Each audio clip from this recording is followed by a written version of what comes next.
Hello, everybody. Welcome in. Thank you, Ribbons. Also, hello, Ribbons. I saw you saying something in the Discord about having a bot that just reminds you to take regular breaks. Uh, this is gonna sound like a really silly suggestion. Uh, uh, but I have. You might be able to hear it. Hang on. My little Tamagotchi Nano guy here. Uh, like having him like yell at me for attention like every now and again. I think I think that sort of thing. Yeah, beep boop.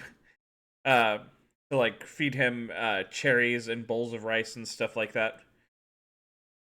Like, if you had something like that, that might actually be helpful enough where you'd hear it go beep boop, and then you'd have to like stop to feed it, and then you'd maybe remember to. Cats kind of serve that purpose for me, but sometimes they take naps. I getcha, yeah. Oh man, it has been a minute since Chrono Cross. I do remember where we are though. Uh, we had just gotten to the part of the game where they're like, "Seek the blessings of the 6 dragons," and we already went and got the blessings of both the red dragon and the blue dragon. Uh, which leaves green, yellow, white, and black. And I think white and black are like the last two you can do. Uh, I know green takes a little bit. I think we can do yellow fairly fast, though. Is Surge still a furry? Yes. He is still a tall cat man. um, part of the whole reason we're seeking the blessings of the 6 dragons is so that we can uh, remake the Frozen... Or no. Is so we can remake the Dragons tier or something to that effect so that we can go and get the Frozen Flame that will allow Surge to turn back into himself, reclaim his body. That's what all this is for.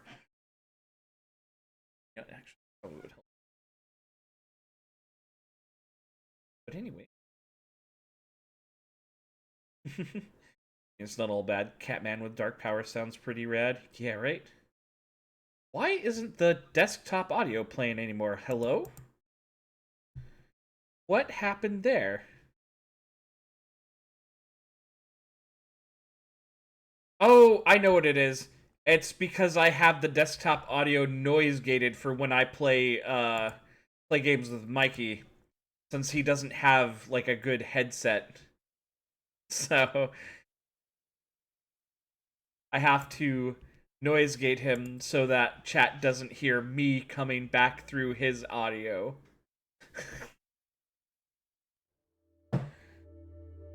But that also means when I turn beginning of stream music down so that I can talk over it while it plays in the background, I guess now it just goes away. Anyways, we are.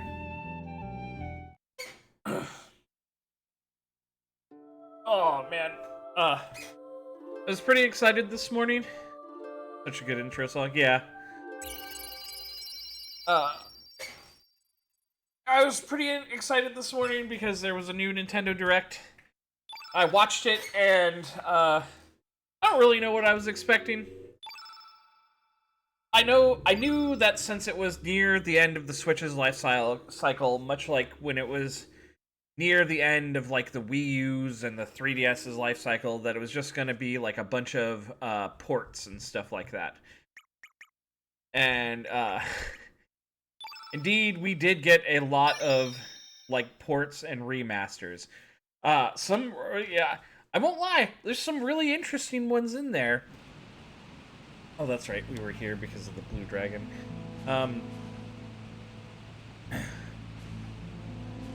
We did get some really interesting ones. Make sure I actually have the blue relic. Okay,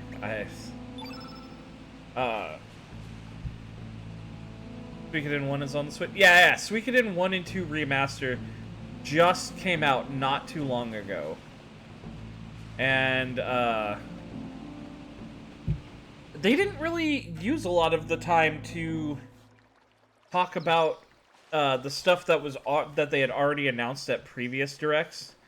Like, they didn't talk about how the Lunar 1 and 2 remasters are coming, or the next Capcom fighting game collection that I'm pretty excited about. Instead, it was stuff like Patapon 1 and 2, which is interesting. They're bringing those games over from the PSP. Those are fun, cool rhythm games. We're getting the first Devil Summoner Raito Kuzunoha game on the Switch that they're just calling Raito Remastered instead of what it was on the PS2, which was like Devil Summoner Raito Kuzunoha versus the Soulless Army. In this case, it's just like Raito Remastered, the Mystery of the Soulless Army or some shit like that. It's really, I find that really interesting that they decided to port over that game in particular. It just seems really random.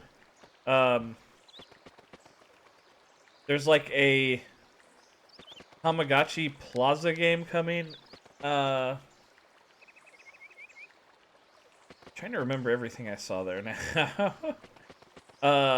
There was, oh yeah, the game, the dark Metroidvania, like, Pac-Man game that they, teased on, like, an episode of that Amazon Secret Level show, it got announced.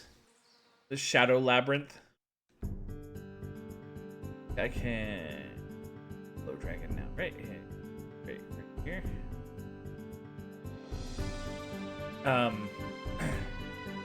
There's a new pixelated arcade beat 'em up from the same people who made the Ninja Turtles Shredder's Revenge game, but this one's about like actual Marvel superheroes.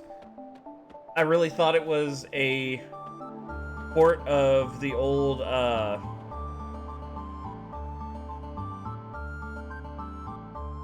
yeah, right.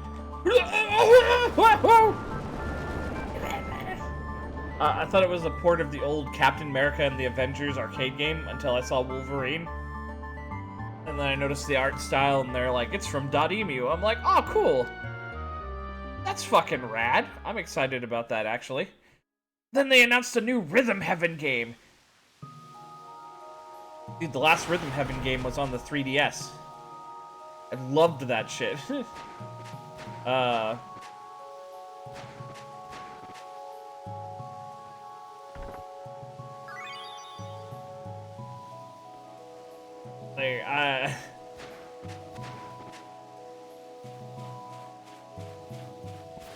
Rhythm Heaven is a game series that I'm all about. Alright, can I use this to go back up?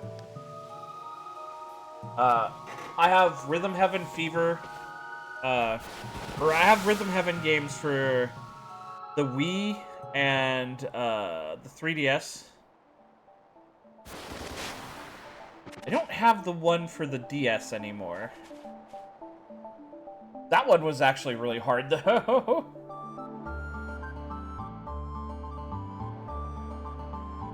So I'm super pumped about a new Rhythm Heaven game, but we don't get it until, like, next year. And then they finally showed, oh.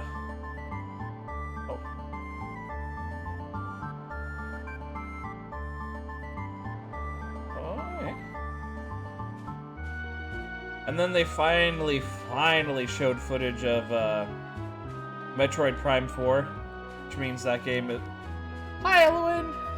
Enjoy your lurk! Thanks for being here. And then they finally showed footage of Metroid Prime 4, which means it is at least moving along. They put a release date for later this year. I don't know how accurate that's going to be yet, though. But I guess we'll see.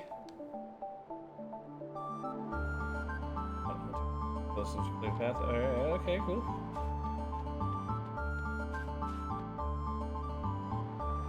But yeah, just, actually, the other thing that I'm weirdly excited about is that there's a brand new Tomodachi Life coming out.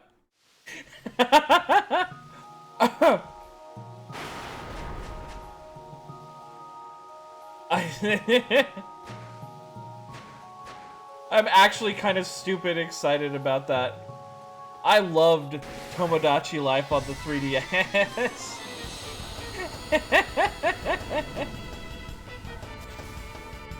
Oh man. But if they put it on the Switch and they give it the same kind of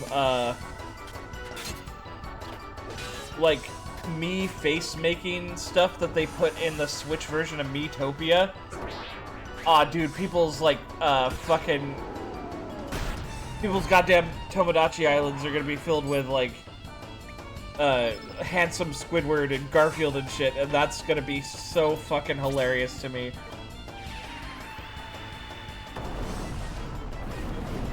And I cannot wait.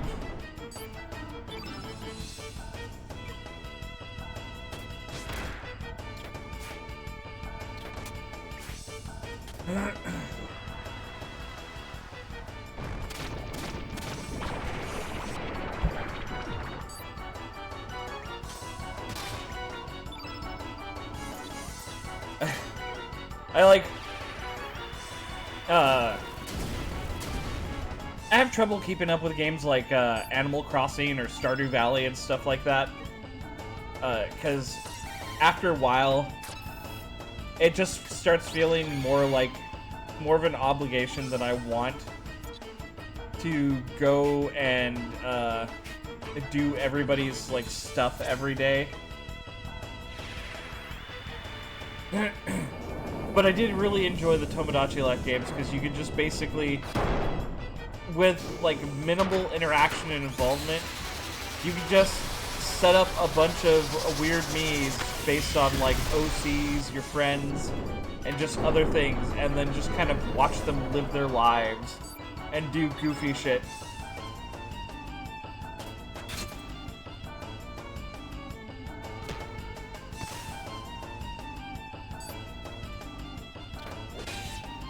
And I'm super up for that.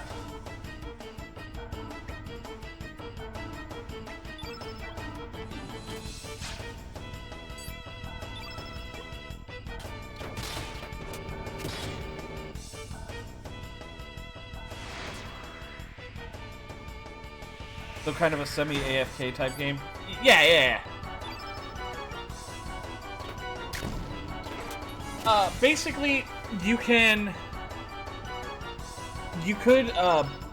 buy clothes for them, or you could buy clothes from buy like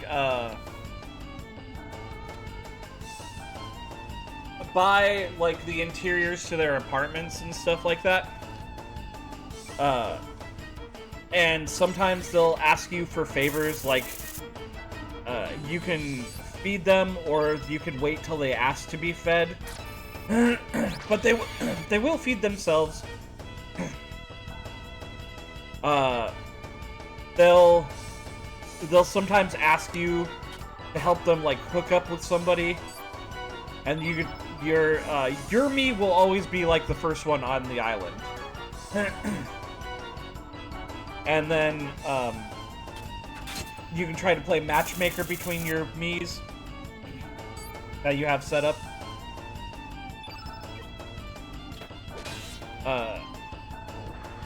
And there's a lot of small activities you can mess around with, and it works on real time, and they'll do stuff like throughout the day. Like I remember Tomodachi Life for the 3DS. They'd do stuff like they'd have a morning market that one of the characters would be manning, and they'd be selling stuff for real cheap. They do like a morning magic show that you could check out multiple times if you wanted to. there'd be a like an evening like rap battle in the fountain area. Some of the Tomodachi, sometimes there'd be like hangouts between a bunch of your little Tomodachi guys, hanging out in a cafe together, and just gossiping about the other Tomodachis. But a rocker, like as long as you don't, pretty much harmless. Barely enough power to blow it away.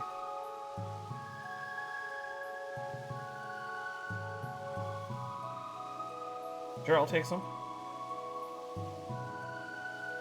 Another movement coming towards you to attack. Anti-heal blesses. Clear shockwaves from the glass.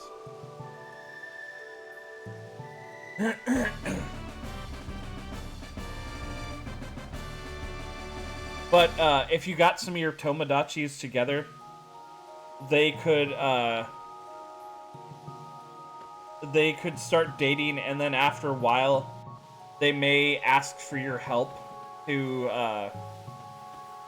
help them like propose, so that they could get married, and then after being married for a while, they could have a kid, or they could divorce. These are things that could happen in that game.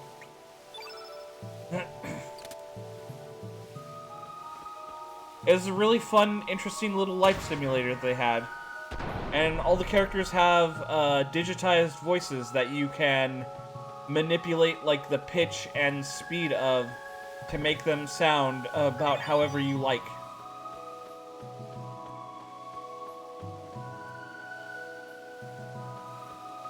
Just a really fascinating and fun game.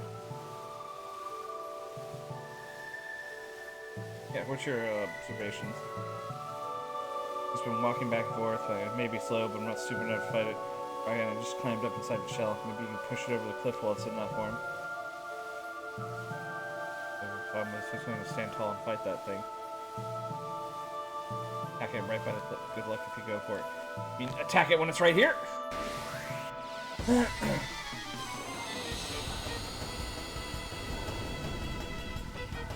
I usually like putting in me and like a couple of my friends, and then filling it with both just random weird OCs that I make, and also doing my best to recreate video game characters and put them in there too. And then just watching what happens. When the married couples have babies, those babies will start out as babies, turn into kids, and then eventually they'll grow up into an adults. And when they become adults, you can have them either actually move onto the island as like a regular resident, or at least in the 3DS version. I don't know if they'll keep it on the Switch version, probably, and the Switch sequel. But you could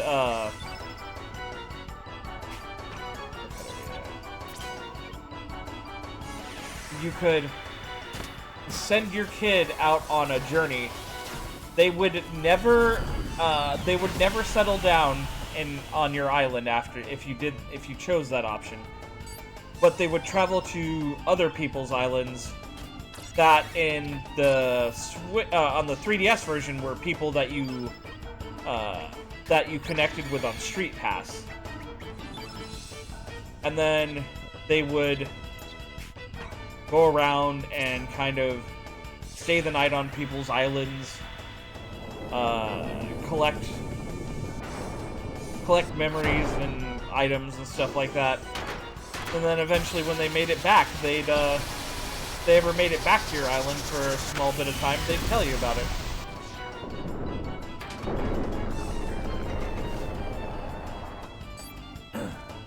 So yeah, I'm super jazzed about that Tomodachi Life game.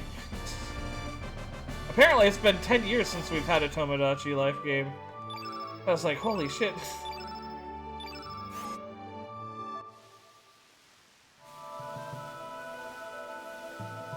Explosive.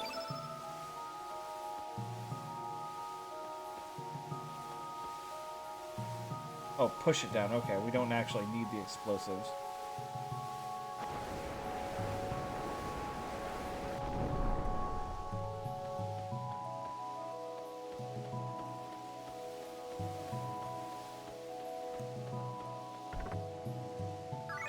But then I also remembered that Nintendo of Japan also has a Direct usually. And the Direct is mostly the same, but usually with a few different games. In this case, there's a new Super Robot Wars game on the horizon, which I'm pretty happy about. Sadly, no. Sadly, they still haven't made the. They've still made the wrong decision to not bring back Big O at those games. It's unfortunate.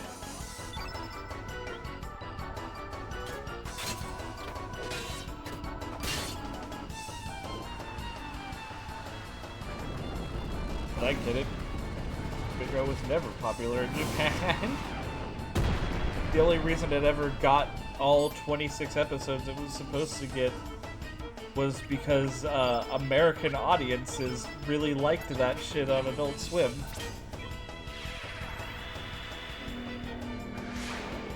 Otherwise, it would have been canceled after just 13.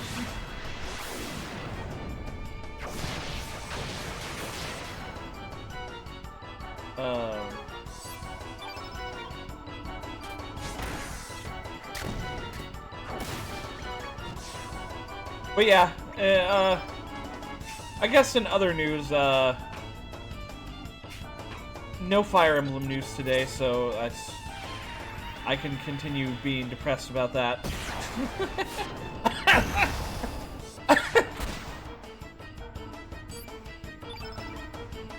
Yeah, how dare they? Indeed. However, in like only a week or two, which is really strange,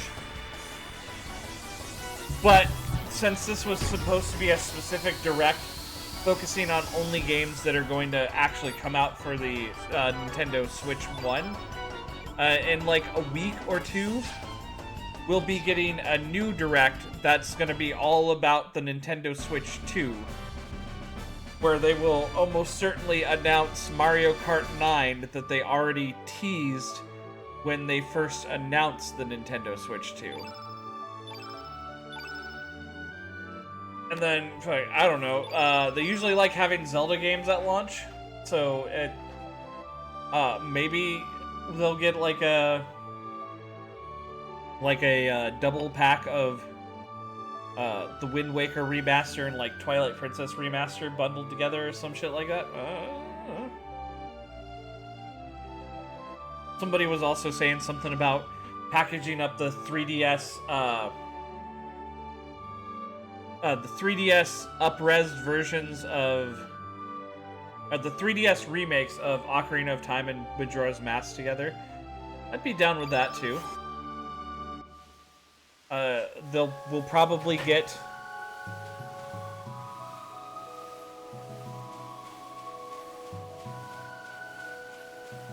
how do I push the damn thing? Yeah, push it.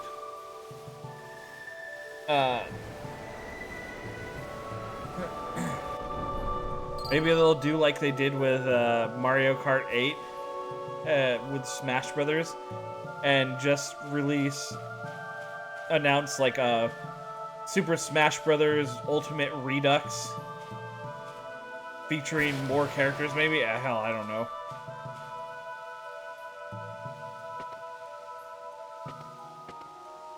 There's a chance that I could get the Fire Emblem game I want during that Direct. I guess we'll see what happens.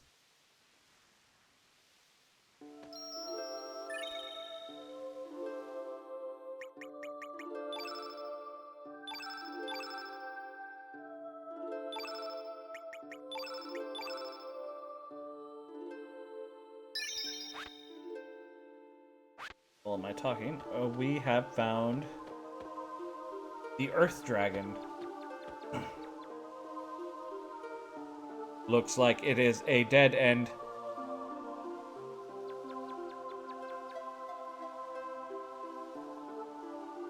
You know, I just realized I do have a voice for Starkey. How could I have not been using it this whole time? Hardly game anymore, but you have something to look forward to? Nice! Or something to look forward to, too. Nice. Let's see. Okay. Dudley Do-Right voice. For justice, I'll save you, Marianne, and then we pull it back just a little bit. Till now we're Marvin the Martian. Could this just be a natural cavern of some sort? It doesn't seem like a ruin. You shall bread. 25 pounds of wheat berries tomorrow. I think the grain mill arrives. Oh, hell yeah, ribbons. It doesn't seem like a ruin. Where's my stick of X-238 plutonium to blow up the planet Earth? Thank you for following, Darkman1233. And welcome in. There is no point staying here. There is absolutely nothing. Dude, half the people I know are from Earth. I'm very sorry, but it can't be helped. The Martian Empire must reign supreme. Oh no, I seem to have misplaced my stick of X-238 plutonium. Oh, I was going to watch the Earth blow up. Where's the boom now? There was supposed to be an earth-shattering kaboom.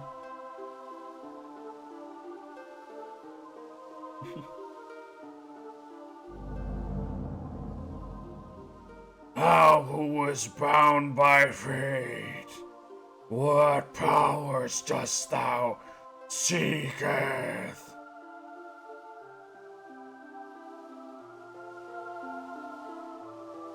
What?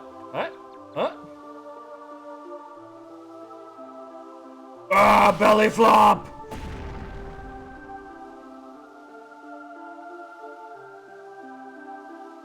Here we have the Earth Dragon.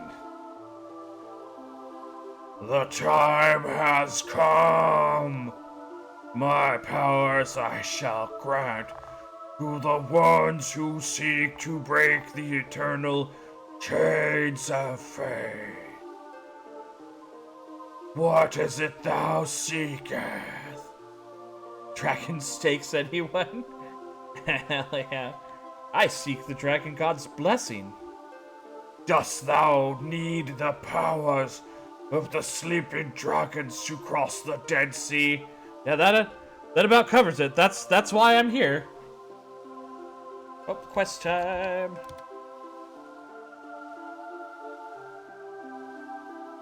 Dost thou seeketh to break the chains of fate, a son of man to challenge the goddess of fate? Look, I just want to stop being a big cat. That's my whole thing. Fascinating. Then confront my trials. And by trials, I mean I'm gonna clap them cheeks.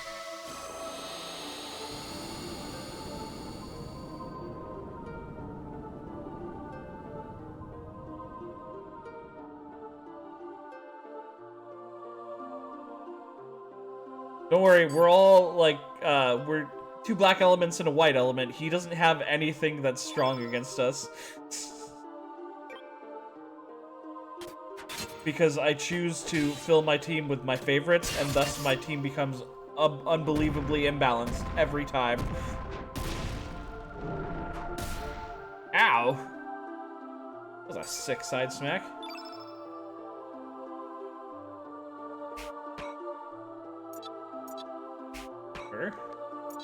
Arrow Blaster! Womp womp womp. Hell yeah.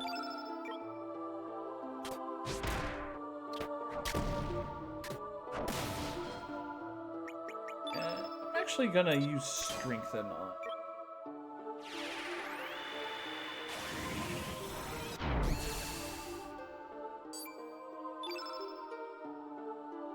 Earth Dragon.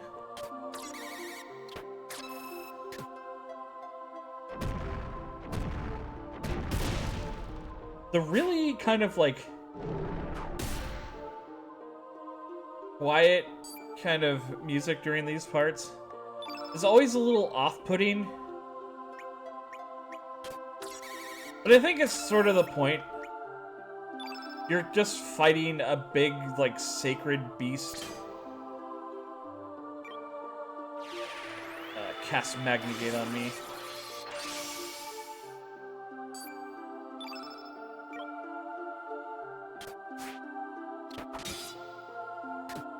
Damn it. Waste of a Strengthen if I can't even actually hit him.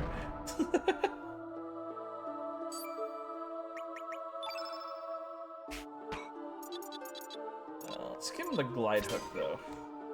Something physical, at least. 109. Nice.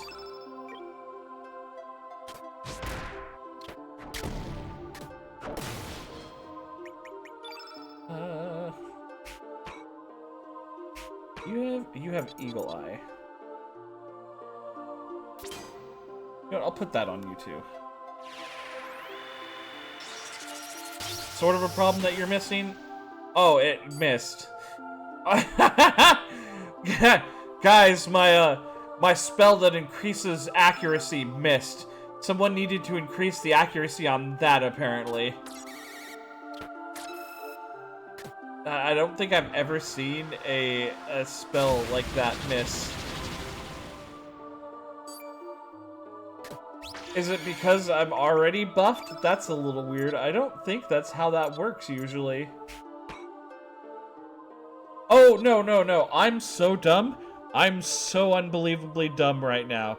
Guys, it missed because I cast Magnegate on my guy, so he can't be affected by magic spells that target him.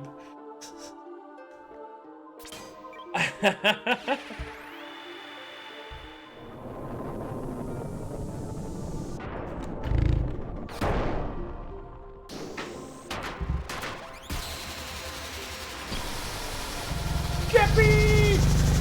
Oh shit. Beaver! The way it goes.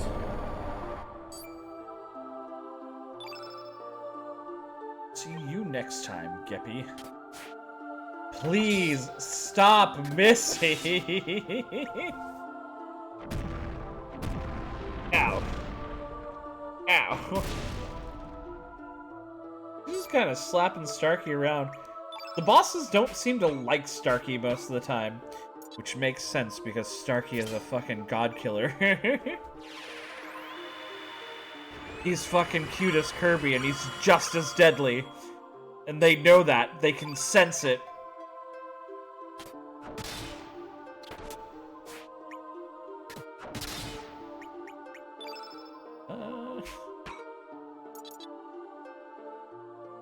Do hair cutter. Yeah, fuck it. We'll just do hair cutter.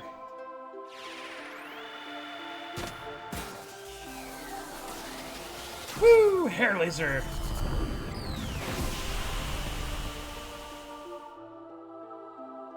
For a second, I was like, wait, did that actually take him out? What? No way.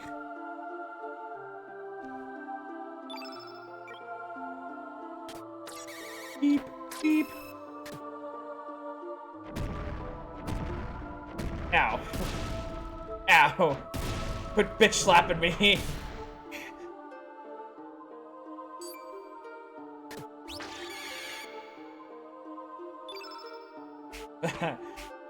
+6 photon ray.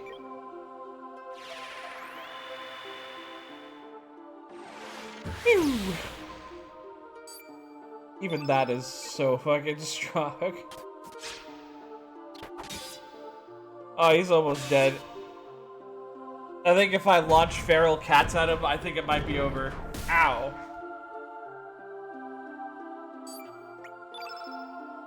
Or I could hit him with a magma bomb. That would be disrespectful.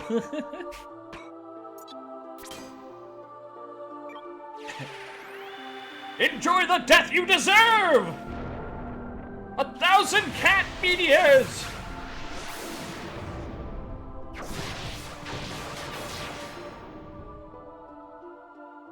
Oh, he didn't die. That's embarrassing. That's... Robic, kill him, please.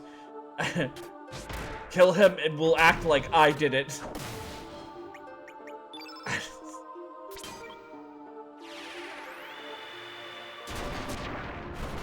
No, he's still alive? Oh, okay, there he goes. Yeah! I did it!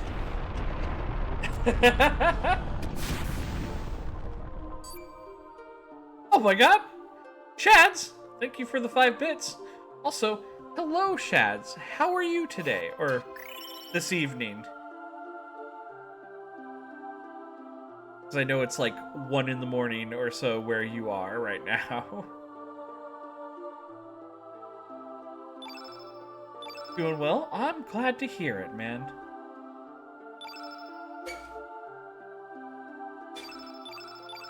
Thunder Snake. You've been Thunder Snake! Well done, son of man. Hang on. I gotta drink water. Doing the Earth Dragon's voice right after yelling out like fucking AC/DC.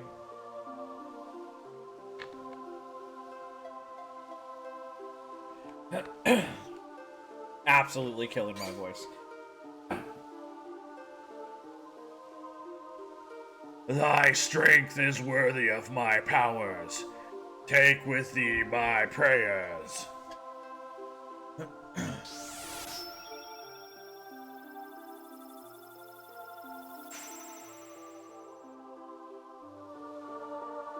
Yay, the yellow relic. I too shall watch over thy fate, and how thou struggle to live, and how thou face death. Okay. Bye. I love you.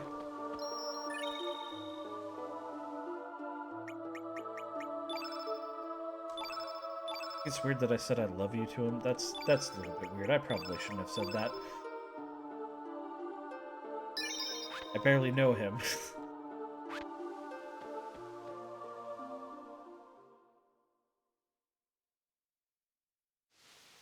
Let's get the hell out of Sand Hell world.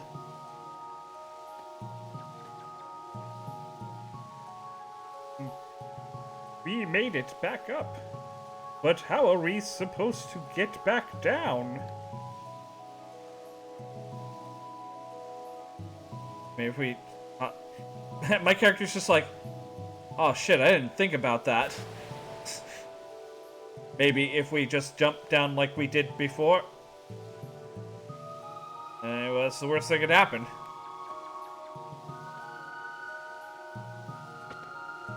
Huh, whee! Ah, cool. Shortcut.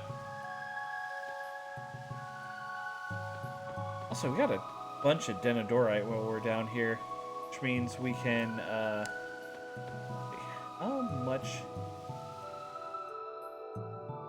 How much stuff do I still need to make out of stone? Stone swallows, stone mail, maybe stone helmets?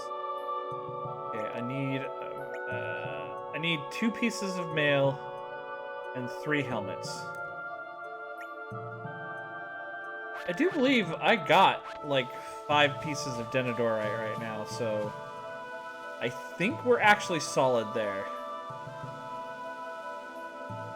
He's solid, like rocks.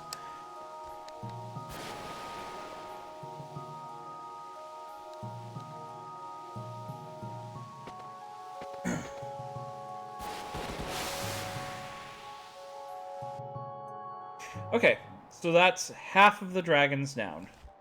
Now we have to go see about the green dragon. The green dragon, as I recall, is a pain in the ass and takes a while. But, yeah, that's just how it is. Black Dragon also takes a little bit, but the Black Dragon is at least really interesting. And then the White Dragon's fast and easy. Oh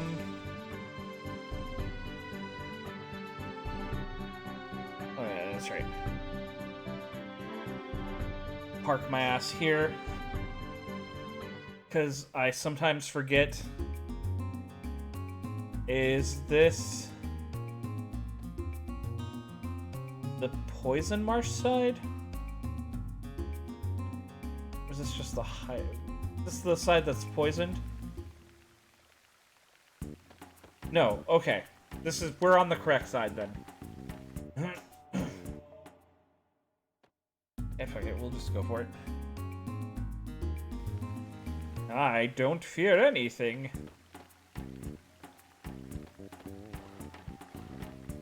I swear there was like a flute or something you get.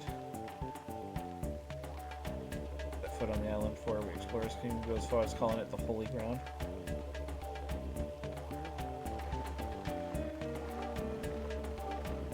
Okay, yes. Come up here.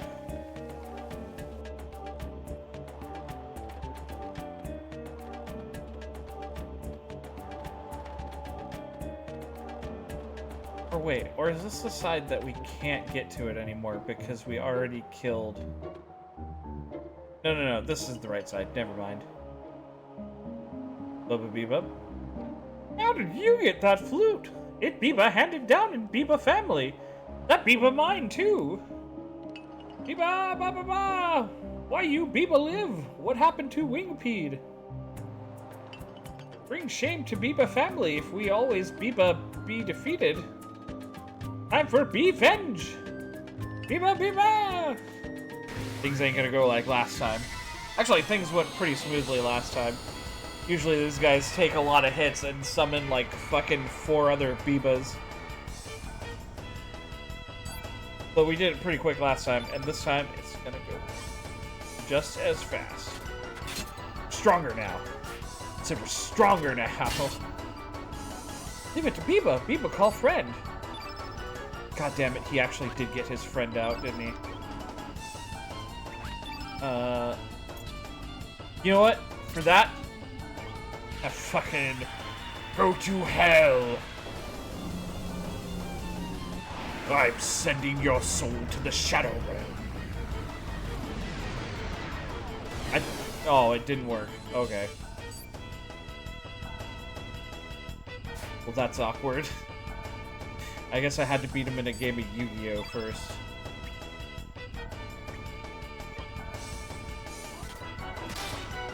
Well, now he's dead. I don't think this one can call a friend.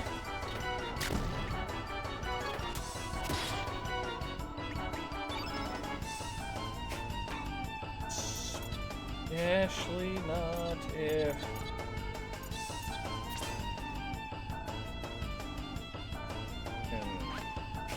Rocket fist him. Ready to get fisted at rocket speed.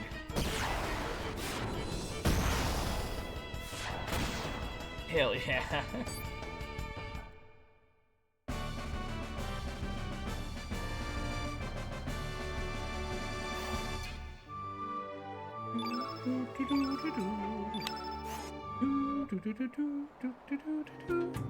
Hello, Fern. Welcome in.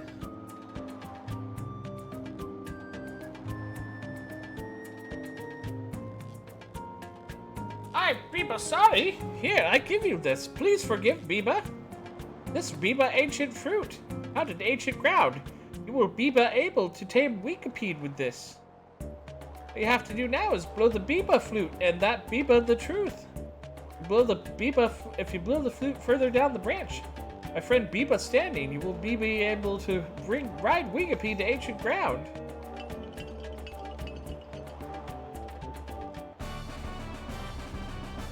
Yeah, we got the ancient fruit. I wish you the Biba best of luck. Yeah.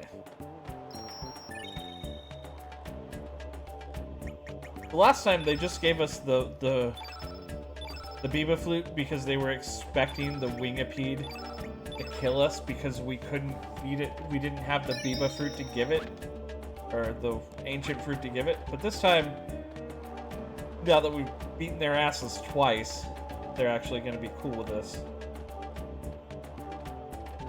I didn't mean no. Okay.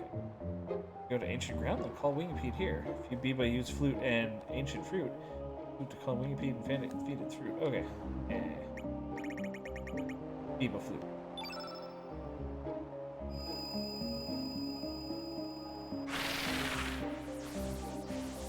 We're going on a trip in our favorite rocket ship, which is really a bug.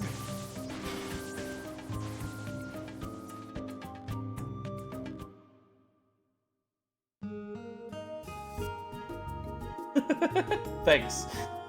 I worked really hard on it.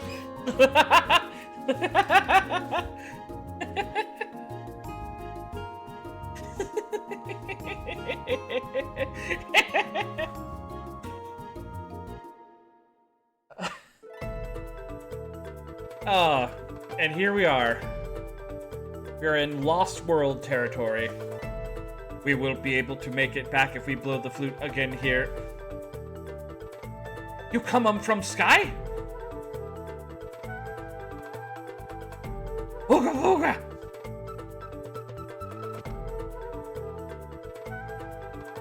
You friend of father? Father?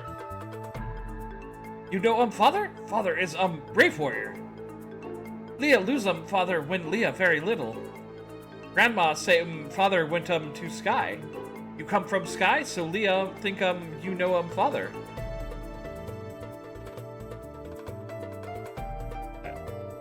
Yes. She's still very little. We're sorry, Leah, but we don't know your father. By the way, where are we? Leah don't know either. Leah will face land anger and up here. Villagers not here. Only Leah and he come here. What was that? The green dragon?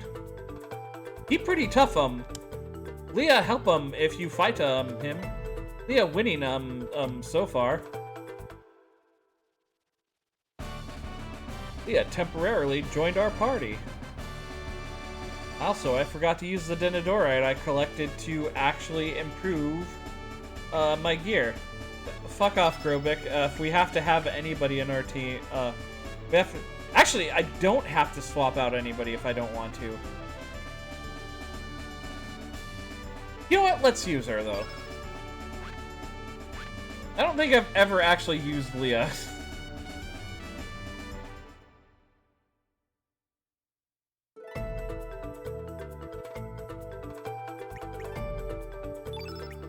Got silver axe. Oh, you only have silver stuff. Oh, that's unfortunate. I was really like, oh, well, she's like little Isla, so she'll definitely have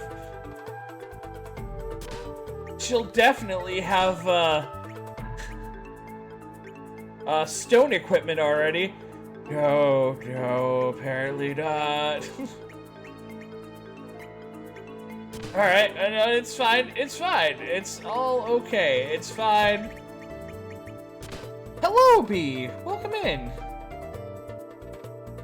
How are you today?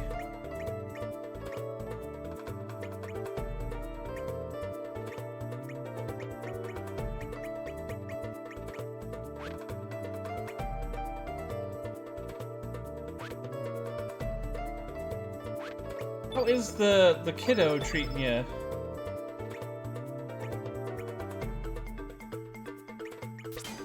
We'll just give her something to work with for right now.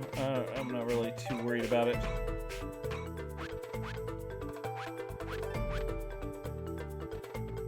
I just kind of want to play around with her and see if she's kind of the vibe to keep on the team. Alright, good. Just getting baby to bed. Oh, man. Well, I'm glad you're doing alright. Switch. Got attacked by a big fucking pterodactyl parrot. A pterodactyl.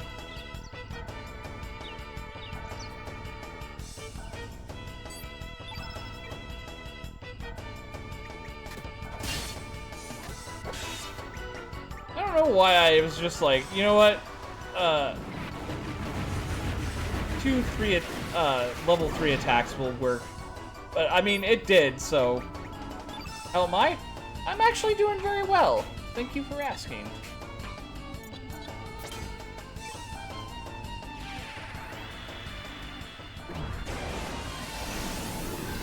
Kind of switching it up so that,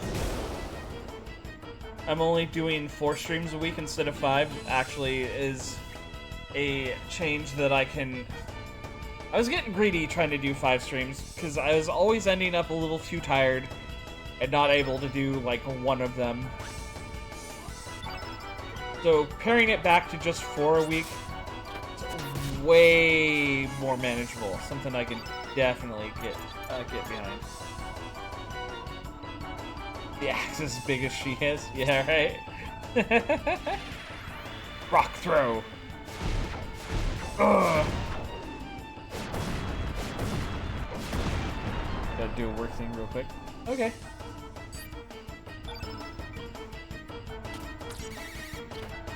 But otherwise, been having a good time. Work's kind of ramping up, so that's getting a little bit more stressful, but it's also alright, because that means I'm gonna start, being able to, work more hours again, which is gonna get me more money so that I can move towards the end of the year.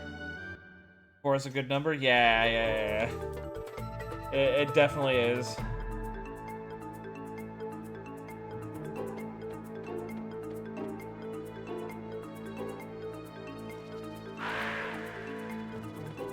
I guess I'll fight this right here, and then I'm gonna see if I can use the Smith's Spirit over that saves point.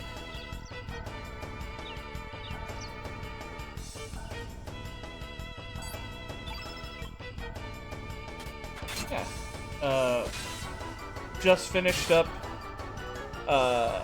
Like a Dragon Pirate Yakuza in Hawaii, like not too long ago, and that game is absolutely amazing. Thanks for all the characters being bad because you'd also need to farm with each game. So, like that 4th. Would you want to evolve Pip because he's also level 4 true? There's the little guy somehow. Oh, hey, Pyrotic Tiger, welcome back. I mean, yeah, that is kind of true, I suppose. I don't worry too much about it, though, most of the time.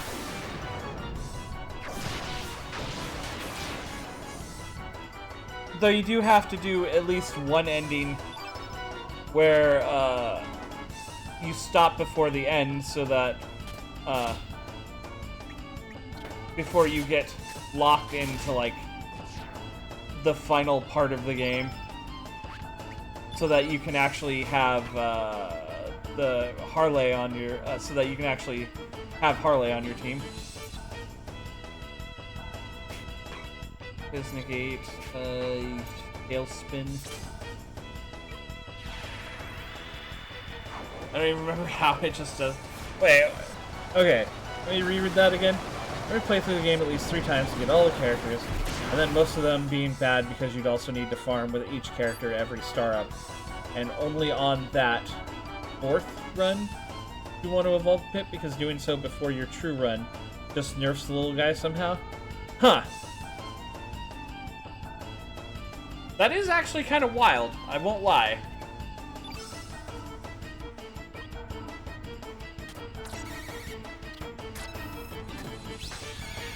I think before I turned into a Catman on this run, I was actually working on Pip, and we were turning him into Goth Pip. I think it had something to do with his skills. Ah, okay.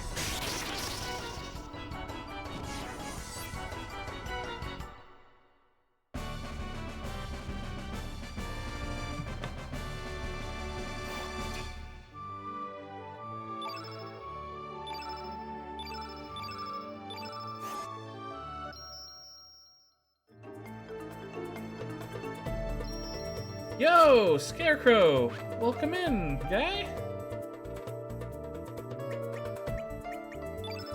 Both you and B are in here today. That's cool. Ah, shit, that's right. I bought a shitload of antidotes because I knew this place was coming up. Can I access... I can access the Smith Spirit here. Yes! Woo! I can make Dinodorite stuff. I think it was a bug that he doesn't reset back properly on New Game Plus. Oh, really? Nutty! Only just going to bed? Okay. Well, I know it is around, like, midnight, 1 a.m. where you guys are, so... I completely understand.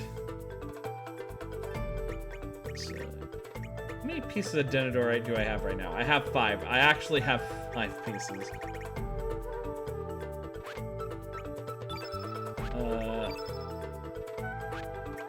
Which means what I actually want to do is make stone mail. Started watching Luke Cage. Nice. You know, I'm gonna make a Dinodorite axe. Sure, why not?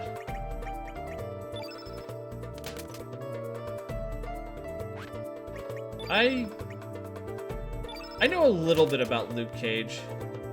Just kind of peripheral knowledge of it.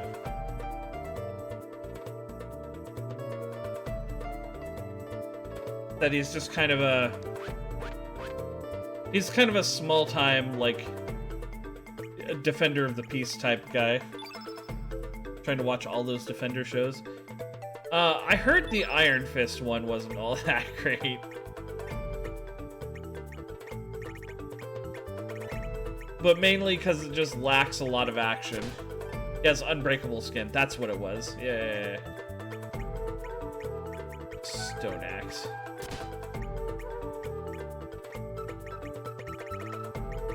No.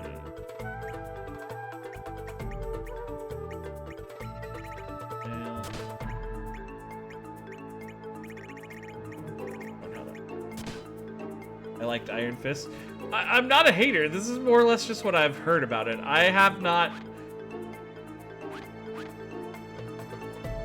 I will say my opinion is mostly just parroting what I've heard because I haven't watched it.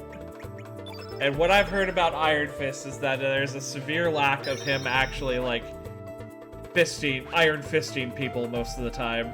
And so people got bored with it.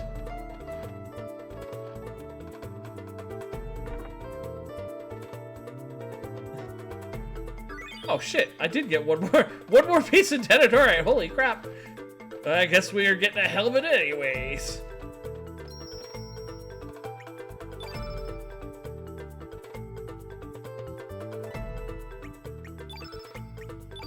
But hey, if you liked Iron Fist, more power to you. Nobody's saying you can't.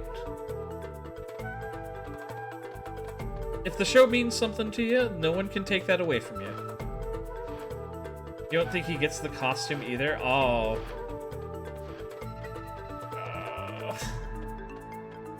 Welcome back, Vern. Another piece of dinner? Alright.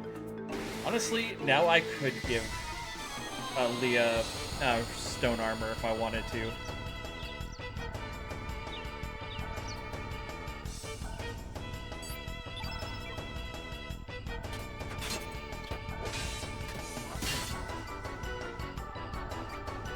Yeah, they tease this cool twist that never happened. That's such... That more than anything else would be is such a goddamn shame when shows do that.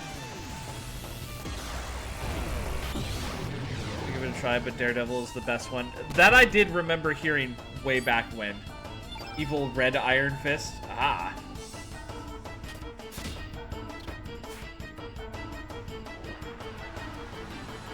But I think that's the reason that they kind of canonized Daredevil's character in the MCU at one point during like Spider-Man No Way Home, right?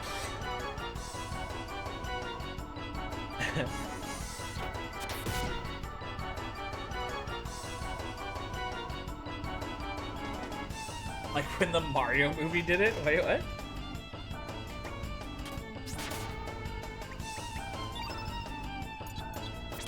I guess they fixed the grid issues on the re-release of the game. The stat growth is limited to baby pit so I can go nutty.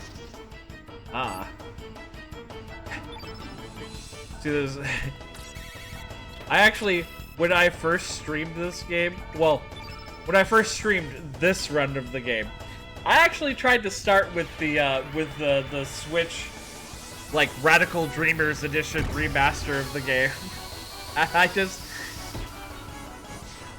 I won't deny that I think it's probably the best version for people who have, who didn't grow up with the game to play. But for me, I want my crunchy polygons, and also, I don't like the new portraits, and I think that they made the classic mode UI look worse on purpose. But maybe I'm just being a hater on that, but that's okay. So I said, you know what? I'm breaking out the PS3. That's what we're doing. We're playing the PS1 version of this. My old disc copy.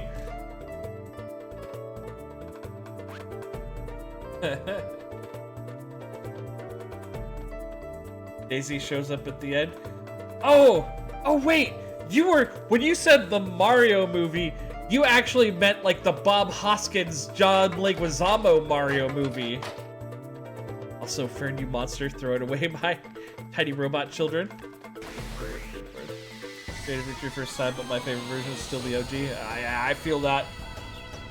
Yeah, in the old 1990s Mario movie, Daisy does show up at the end. You are correct about that.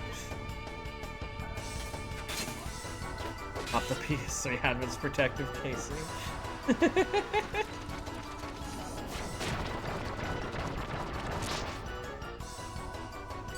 Oh, man.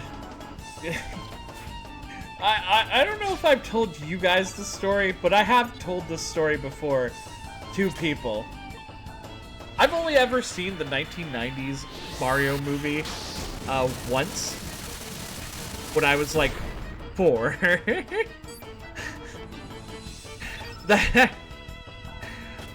My parents took me and my sister to the movie theaters.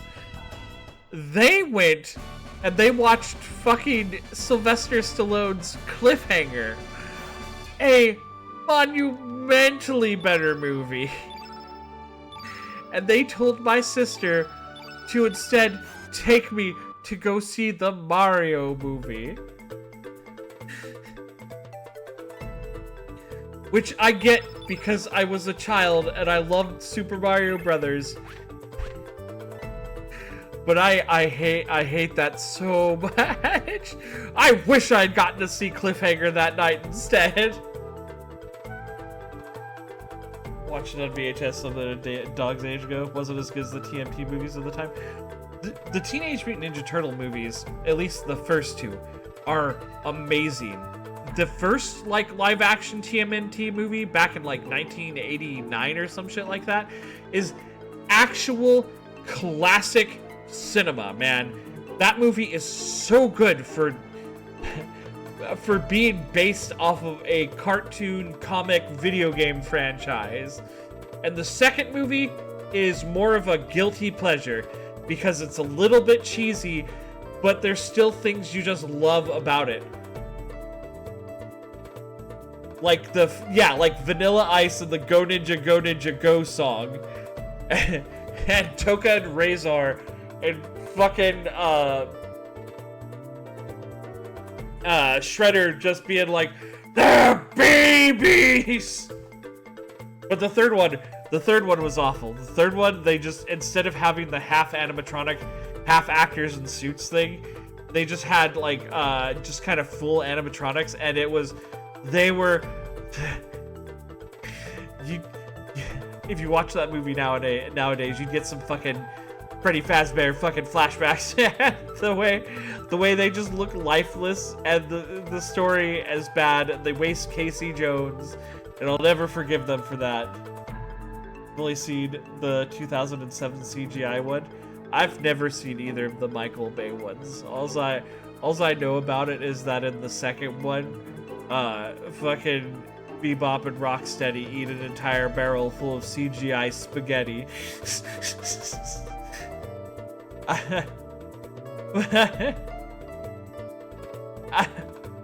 But back to my original story, and now I guess we don't have to. Someone used the ads, so thank you, Shads, if that was you. But the 1990s Mario movie, I saw that when I was a kid, and that movie made me jaded about video game movies for 20 plus years. Because even as a kid, even as a 4-year-old, I knew that movie was bad. I was so excited from the beginning. And then they're like, oh, it's King Koopa. And it's just fucking Dennis Hopper with white cornrows. And I'm like, that's not King Koopa. What is happening?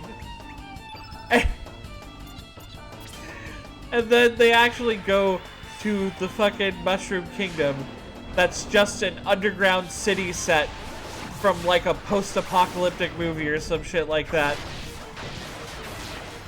And then this big black woman hops down and she's like, I'm Big Bertha. Here's your jump shoes, Super Mario Brothers. And I'm like, that's not Big Bertha. I look at the Super Mario Brothers 3 instruction manual every day because I like the pictures in it. I know that and I play that game all the time with my sister. Big Bertha's that fucking fish that eats you whole in World 3. That's not Big Bertha. That's not how they got their jump shoes. That movie made me hate video game movies as a child, and I've only seen it the one time, and I've never watched it again. Who the fuck's Big Bertha? So, you ever make it to World 3, Stage 3, in fucking Super Mario Brothers 3? And there's that fish that's swimming around underneath you and hops up to try to eat you whole and kill you in one bite? That's Big Bertha.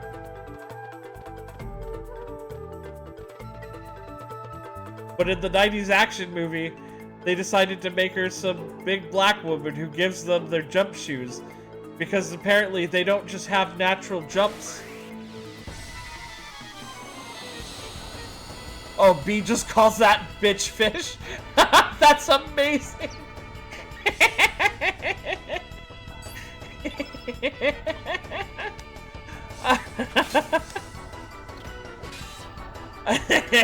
Like that. Oh my god. But yeah, and they're like, here's Prince Peach's father, and it's just some gooey, like, mess of fucking mushroom spores and shit. And I'm like, what is happening? That doesn't look like anything like Toad or anybody like that. Oh.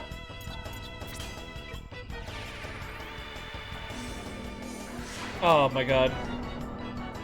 Yeah, that gave me deep-seated hatred of video game movies. With some exceptions. I never stopped trying to give them a chance, but when they weren't good, I was never surprised. Haven't seen the Michael Bay TMNT either. It looks wrong. Ah, yeah.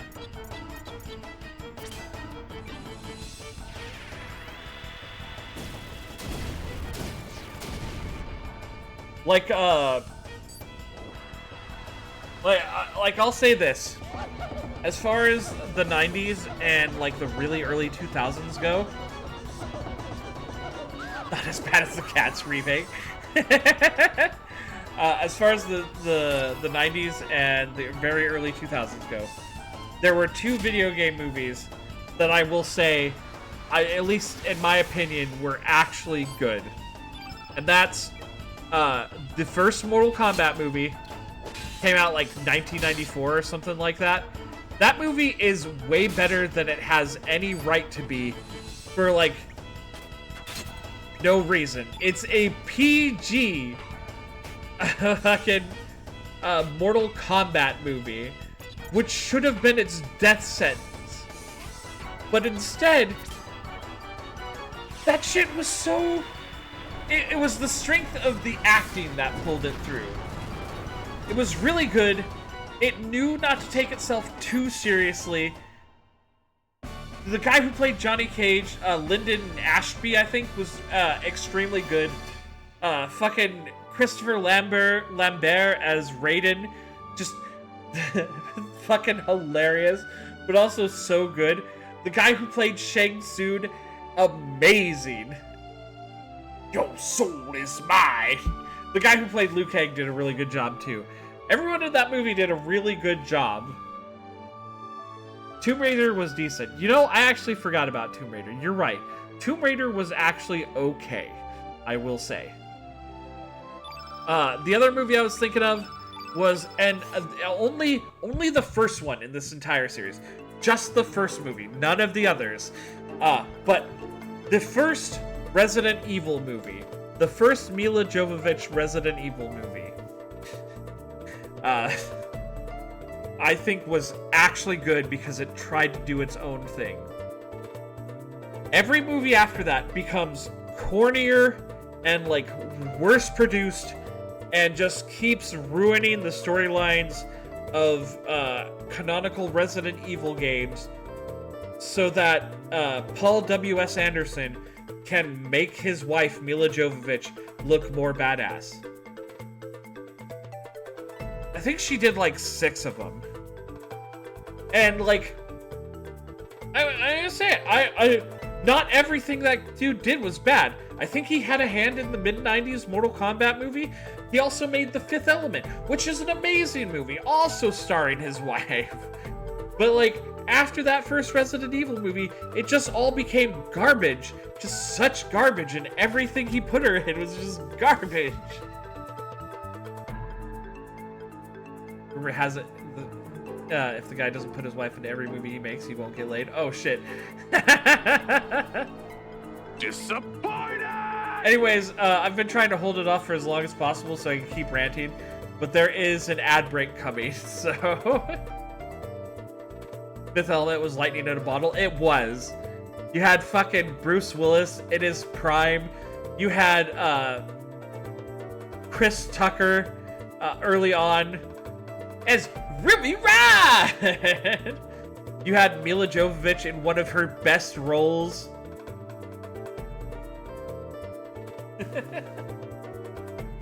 Yeah, anyways, ads are about to start soon. Chris Tucker disappeared. Yeah, he kind of did. He did that movie, he did some of the Friday movies, he did the Rush Hour trilogy with Jackie Chan, and then he just kind of, whoop. Lilu Dallas multipass.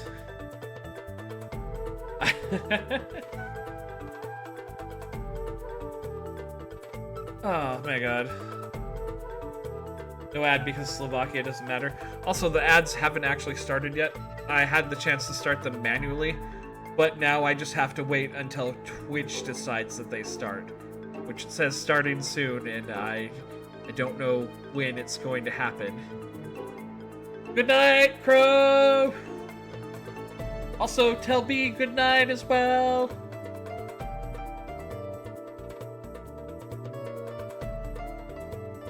I'll go ahead and throw you guys in a BRB real quick.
Alright.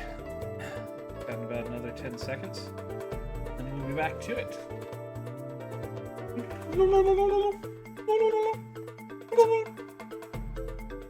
Welcome back, everybody! Welcome back to, Ray plays Chrono Cross while he complains about, video game movies.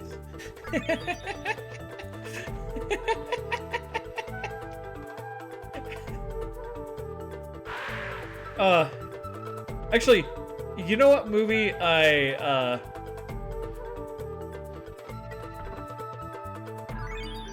movie, like, irrationally annoys me. I feel like it should have been better. But, like, it had every chance to be amazing. But just wasn't. Because the people that made it, like, didn't care about the fucking source material at all. Actually, you know what? No. I will say that the movie I'm thinking of, if you're not a fan of the source material, it's fine. It won't bother you. But there's so much wrong with it if you are. That is Max Payne. I need to stream the Max Payne games at some point. I love those games. They're fucking dark, gritty, like film noir, third-person shooter type stuff. And there's a lot I really like about them. But let me think here. Oh, back when the first game came out, in, like, the instruction manual, they announced, in the back of the instruction manual, it said that, why are movies made by people who hate the source material? Fucking right! And now we have that same problem with a lot of, current, like, shows that are being made by, video game shows that are made by people. Not all of them, honestly, but, you know, like, enough. God of War will be made by such a guy. But, like, they're like, oh, Max Payne's adventures will continue. There's going to be a second and a third game. And there's a movie in production. And I'm like, oh, sweet. How could they ever mess up a Max Payne movie when the games themselves are presented in a film noir style? You just have to stick with that. And then the fucking Mark Wahlberg-led movie comes out, and I went and watched it in theaters, and I'm like, you know, if I knew nothing about Max Payne, I probably wouldn't care. This just seems like some nice kind of action movie slop. But as someone who knows the games, wow, they messed up everything. And I hate it.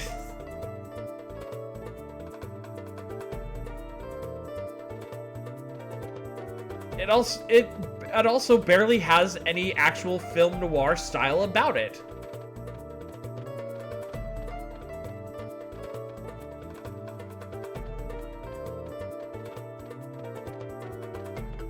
Yeah, I think it was, genuinely, it wasn't until, I want to say,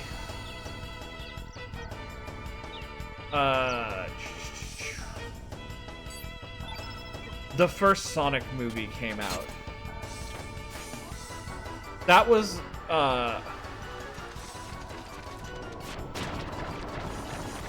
that was one of the first times I saw a video game movie in, like, a long time.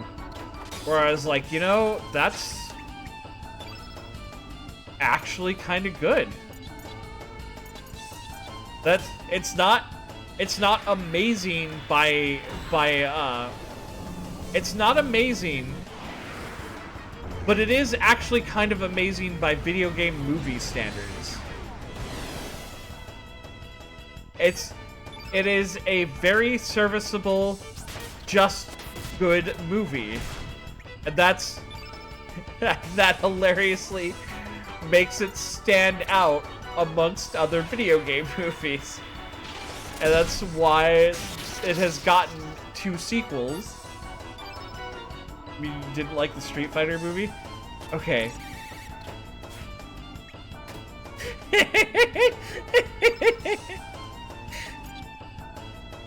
I unironically love the mid-90s Jean-Claude Van Damme Street Fighter movie, but it's for the wrong reasons. Street Fighter, the movie, the game. Hilarious that they said, we have Street Fighter, this fighting game, let's turn it into a movie. And then someone else said, hey, there's this movie called Street Fighter, that would make a good game.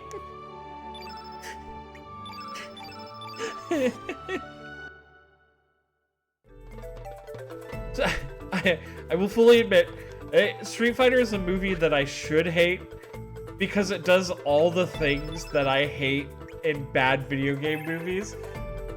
But also I could never hate that movie. Because it's just such a... It's such a hilarious disaster. They said the hero of our movie should be Guile. You know, the all-American Air Force Lieutenant Colonel. Who should we have play Guile? It would be cool if we had a martial artist. Hey, I know this guy. He's kind of a big movie star. Is he American, though? No. He's Belgian and has a very thick French accent. So, Jean-Claude Van Damme is All-American or Air Force Lieutenant Colonel William Guile, except in the movie, so that he can actually have his very thick French accent, they make him a UN commander. So, you know, he's in Europe. He doesn't have to be American. You ever seen it? Maybe we should have a movie night in the server.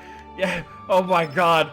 I would love to expose you guys to the wonders that is Street Fighter the movie. That movie knew the names of characters, but didn't give a shit about what they were actually supposed to be. It's like Ryu and Ken, wandering martial artists? Nah, these guys are con artists. That's what they are. They also just can fight a little bit. It's fine. Sagat, a Muay Thai martial arts champion? Nah, he's just he's a gun runner. Alongside his friend Vega.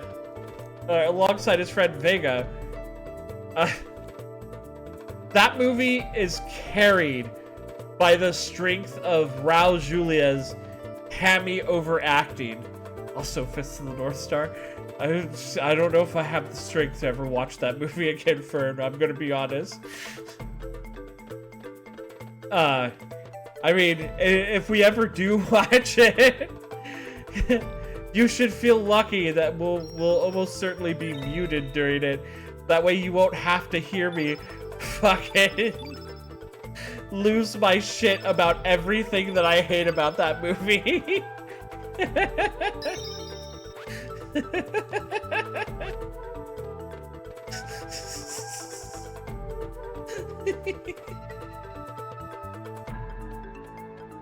Oh my god. Also, Chun-Li is a reporter instead of an Interpol cop. A DJ also works for Bison for some reason. Like, Dalsim's a scientist. They decided to confuse everyone who's ever played Street Fighter Alpha by insisting that Charlie, Guile's friend, is actually Blanca.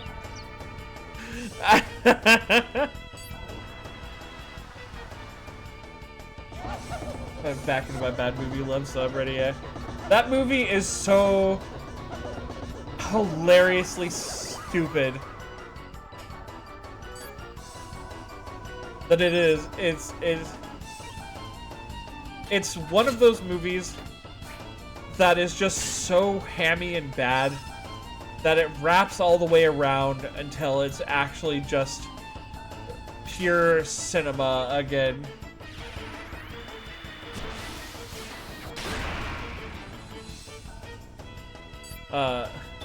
It's the best. Yeah. Fun fact, Raul Julia, who plays Bison in that movie, is also the guy that played, like, Gomez in the Addams Family movies around the same time. That was his last movie.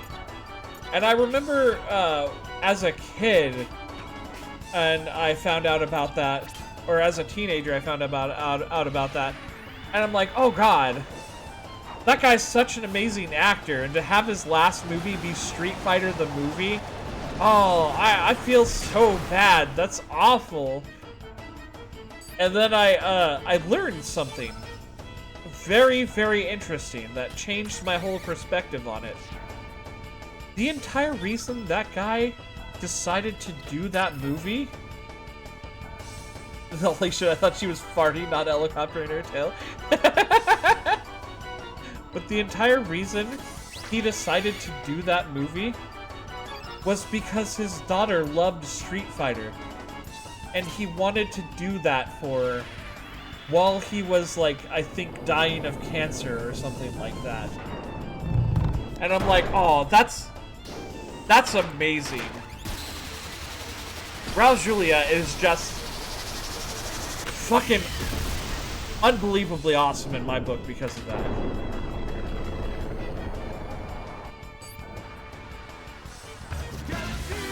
Happy X!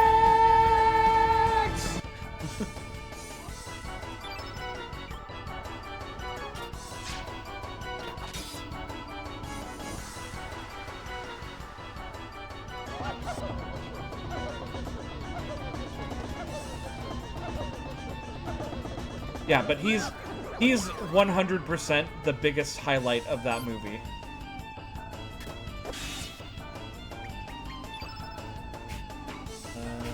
No, I haven't done Feral Cats yet.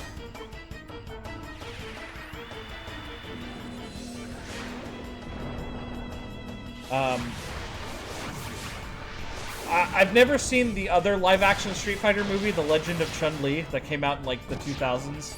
And I have no desire to, because I just hear that one's just plain bad.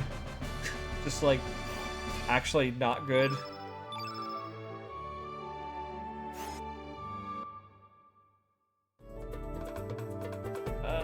But the animated Street Fighter movie is also another one that's really good. I think I actually, if I remember right, I have to defeat all the enemies in this place in order... Okay, here we go. Why is it so quiet?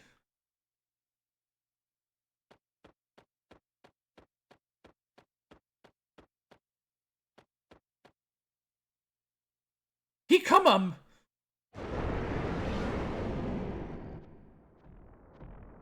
Oh my god, it's a kind of stubby-looking T-Rex. Or not.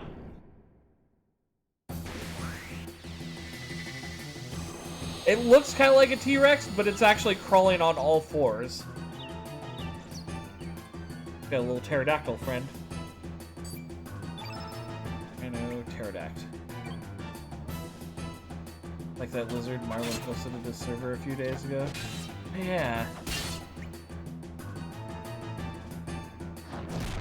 Kinda. A little bit, yeah.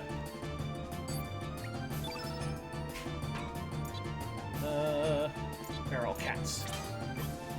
Yeah, I'd have lunch with him.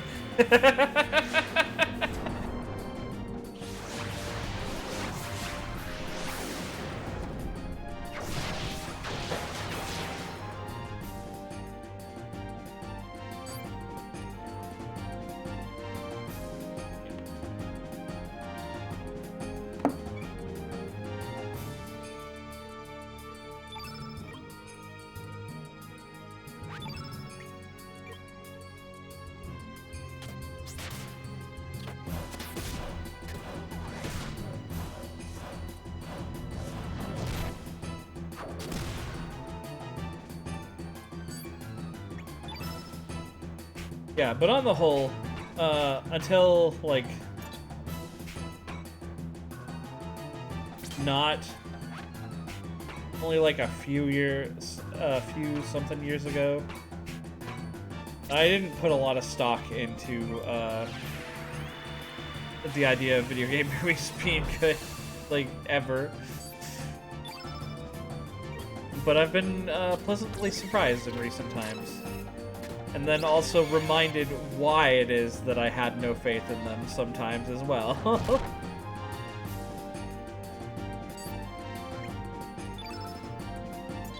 Like, you have... Oh, I thought you had the accuracy.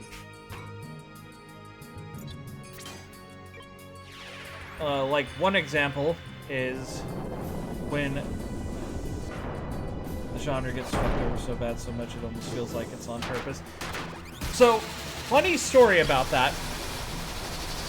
I don't know if you've ever heard about a film producer named Uwe Boll, who was a German film producer who made bad, really terrible video game adaptations on fucking purpose because they were quick and easy to make, and it got him a German tax write-off for doing them. That is a real thing. He made Bury the Producers, yeah, kind of. Except he's not funny like Nathan Lane. He's just kind of an asshole. And if you don't like his movies, he challenges you to a boxing match. And he's a bad movie producer, but he's a great boxer. So, one critic actually took his challenge and got fucked up because of it. But he produced it. He's produced a lot of stinkers. He made an Alone in the Dark movie. He made a Postal movie. He made, I think, 2 Blood Rain movies.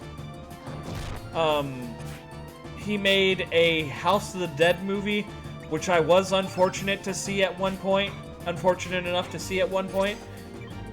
God, that movie is probably by and large the worst video game movie I have ever seen.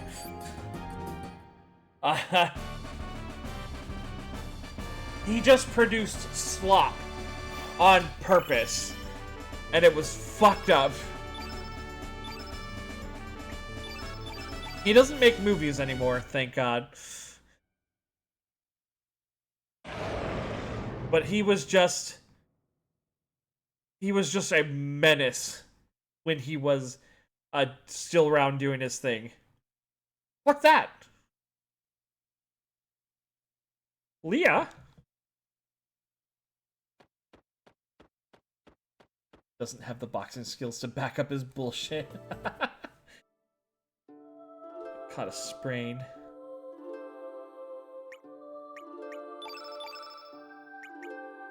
No, when I say he got fucked up, I meant the critic got fucked up. Uwe Boll is actually a really good boxer, as it turns out.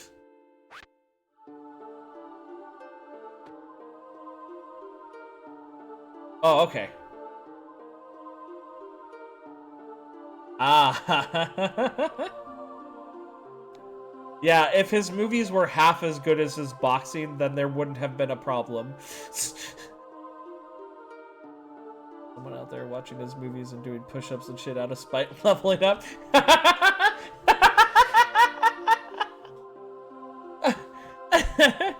I think he still leaves, I think Uwe Boll still, does at least, leave movie reviews on, the website like Letterboxd or something like that. So you could read his terrible takes on things, if you wanted to. I believe his name is spelled...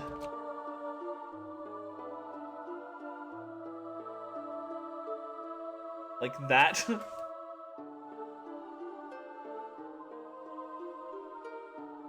Puka Puka, do you not know he here?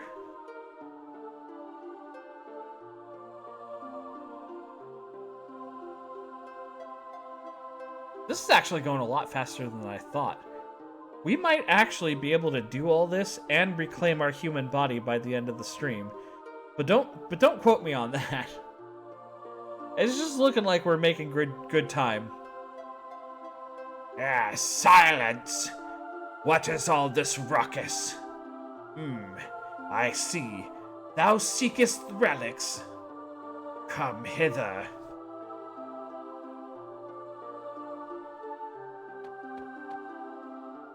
Actually, I think there might be one extra L on the end of his name. Now that I think about it. And now for lunch. Slither hither. Yeah, this guy's a dick. He didn't even want to test us. He just wants to fucking eat us.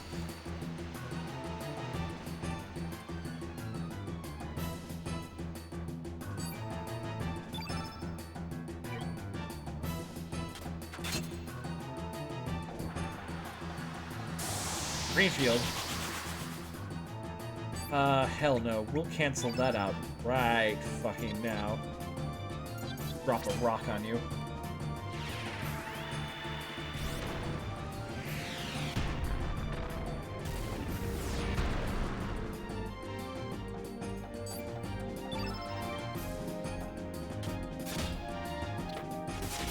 Just realized Leah is yellow element, which makes her this guy's natural enemy, pretty much.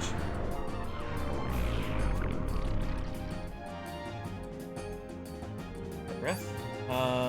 Doesn't look like anything happened to us. I'm fine with.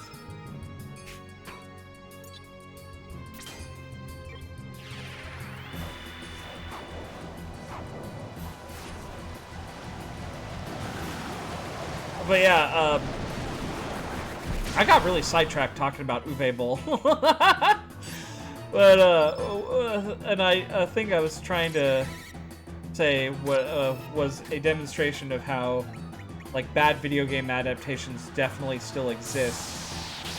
Where the creators don't care at all about the source material is, not too long ago, I think it was on Amazon, they did a show based off of Like a Dragon. They did a show based off of basically the first Yakuza game. And I heard about it while it was in production. And then I heard something that just immediately told me that this would not be worth it. And that is simply that the actors were told not to do any, not to play any of the games beforehand, or do any research on the characters they were playing beforehand. And I'm like, that's so... But you're creating an adaptation that's targeting an audience that loves these games. And you're just like, oh, we're gonna do it our ways. We're gonna tell our own story. I'm like, that is... Nobody's gonna like that. I watched a synopsis of it not too long ago, as someone was critiquing it. And apparently it's not necessarily the worst thing. It's just not really good. And in trying to do its own thing, creates a bunch of... How do I put this? They wanted the characters to still be the same types of characters they were in the games, personality-wise, but without any of the plot points that informed the way they turned into those characters, basically.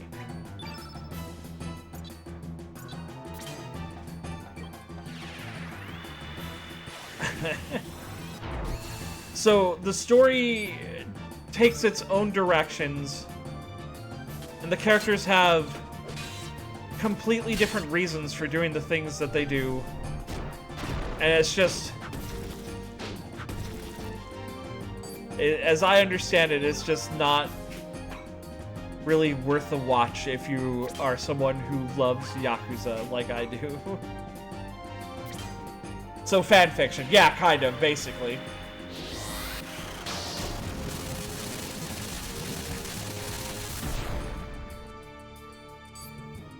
The worst part is... Actually, hang on. Let me actually fact check this super quickly. Just so what I'm about to say is actually true or not.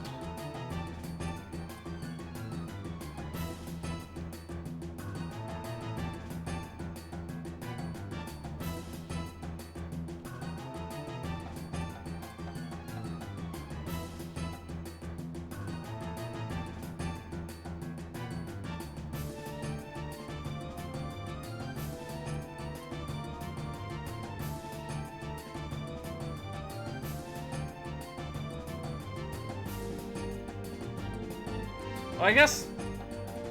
Okay. I was about to say, I don't remember them saying anything about Majima being in the show, but I guess he is. Though the fact they didn't really talk about him tells me all I need to know about whether they utilized him properly or not.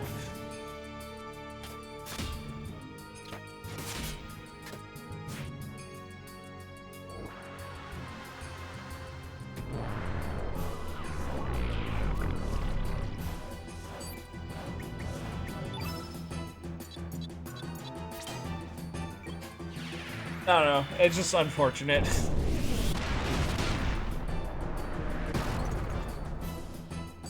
Maybe the main character of Majima is the cornerstone and the foundation of that series.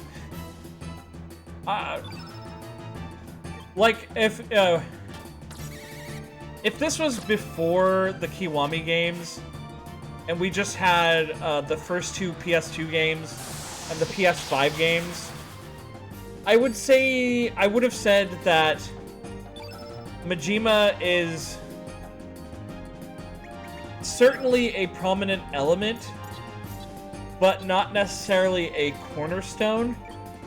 But ever since the success of like Yakuza 0 and Yakuza Kiwami bringing in the Majima Everywhere system, and Yakuza Kiwami 2 giving Majima his own little side story that ties up what he did in between Kiwami 1 and 2.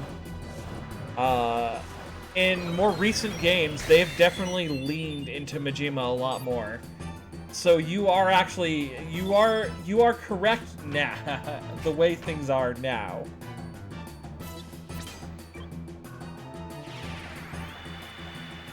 But before, while he still existed as kind of Kiryu's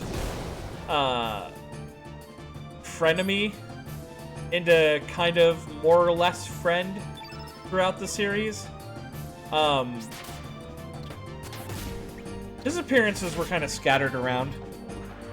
He does a little bit in like each game, but it was really that putting him as a main protagonist in Yakuza 0 and having him having that Majima Everywhere mechanic where you had to fight him literally 500 times throughout the game. Definitely made him a much more popular character. Enough so that Ryuga Gotoku Studios have definitely leaned into that a lot, especially with Like a Dragon Gaiden.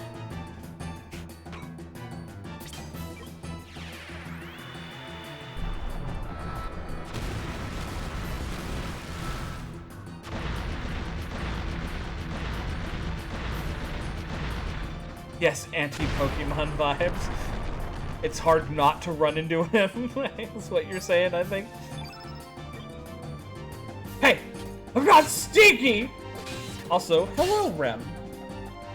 Welcome in.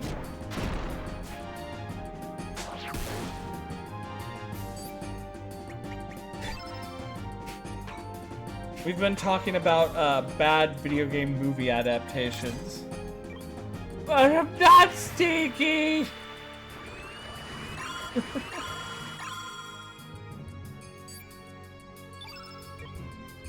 there any bad video game movies that stick out in your mind, pretty prominently? Borderlands? Haven't seen it yet? Yeah, me neither. I did watch someone's review about it, and heard about a lot of, like, sort of behind-the-scenes type stuff, and yeah. I still want to see it, but I'm not really excited to see it.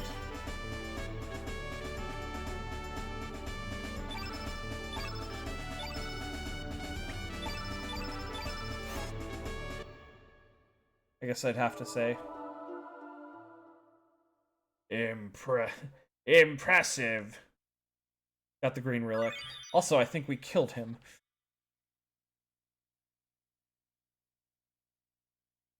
The best way to explain it is someone in the Borderlands universe took the most popular actors and were like, this'll work.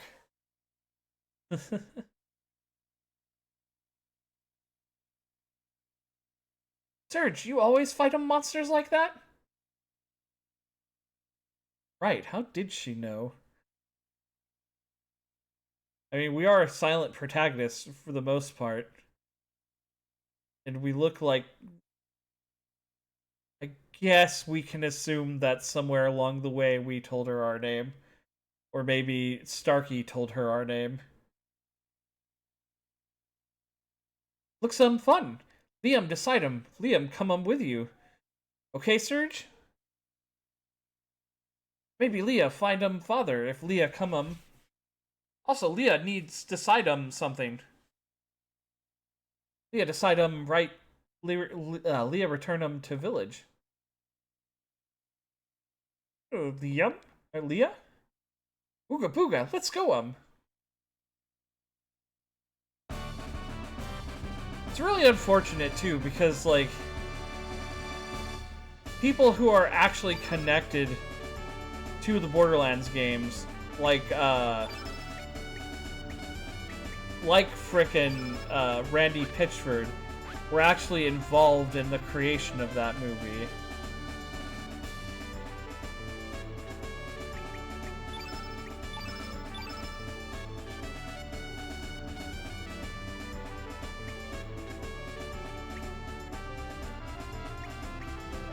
And it's just like... where is... Leah? There she is. At least with... I understand that we're putting Jack Black into everything nowadays. Kind of the same way we're doing with freaking, just... what's his name that we're putting in everything nowadays? But, like... And I feel like kind of the same way about, like, the Sonic movie. These characters that you're not gonna have be actual live-action humans on screen already have voice actors that people know very well from the games. Why not just let the actors who voice those characters already voice those characters?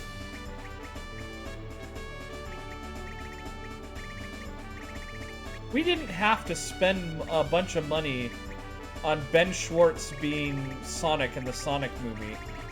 We could have had Roger Craig Smith, a voice actor in an industry, in a voice acting industry that's pretty notorious for not paying voice actors very well. Why couldn't we let him have the role that a voice actor should have? And the same thing with the Borderlands movie. Sure, Jack Black is funny, but why not just have the voice of Claptrap? Because you can't tell those people not to look at the original material.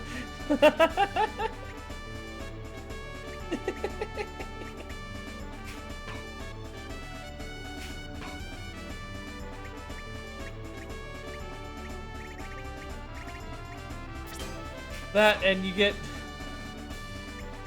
people like Oh my god, I'm like drawing a blank at this point.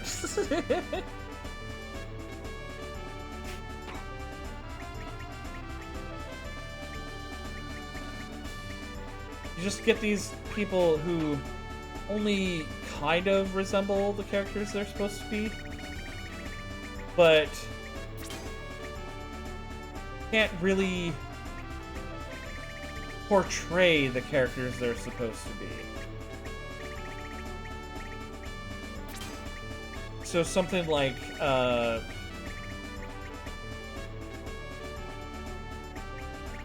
guy who played Roland, who I've totally blanked on. He's a funny man, playing a character that the comedy comes from the fact that he's the most down-to-earth and straight-laced character among all these other characters that are just acting insane beside him. Kevin Hart, that's who I'm thinking of.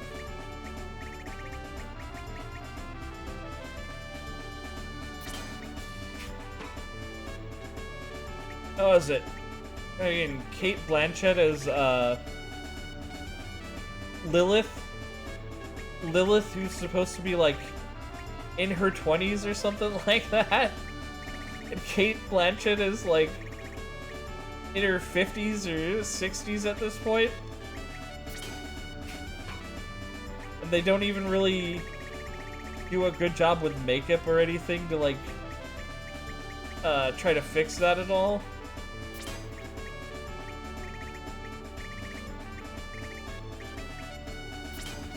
I don't know.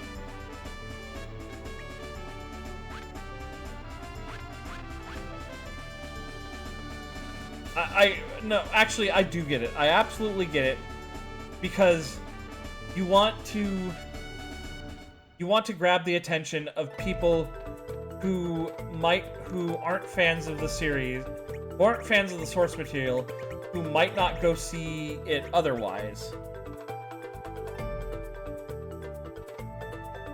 Zoned out and came back to Kate Blanchett. So you have people like Jack Black, Kate Blanchett, Jamie Lee Curtis, and Kevin Hart all attached to a movie when they're just kind of casted wrong, but you casted them that way because those are names that will put butts in seats.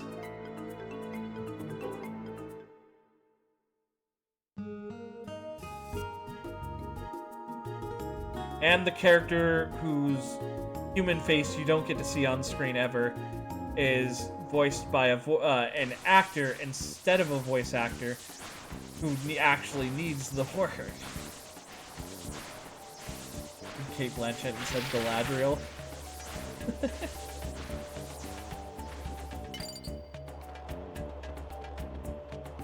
Now, Kate Blanchett,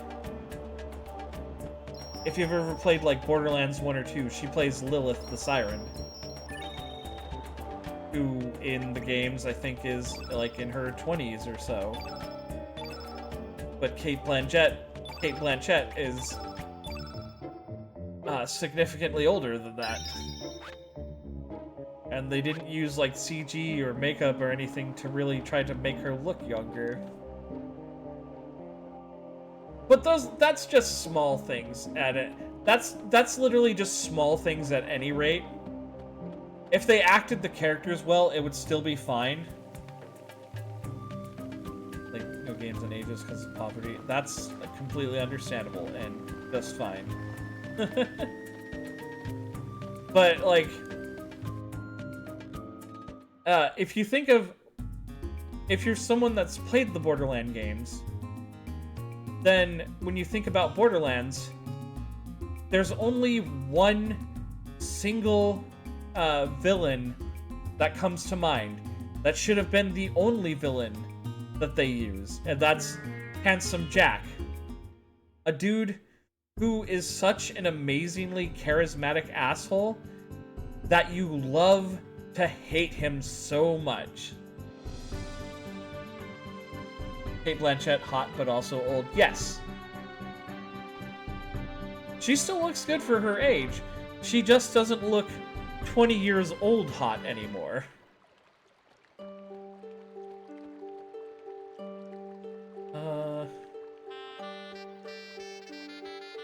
Black Dragon's still over here too? Or 30, yeah.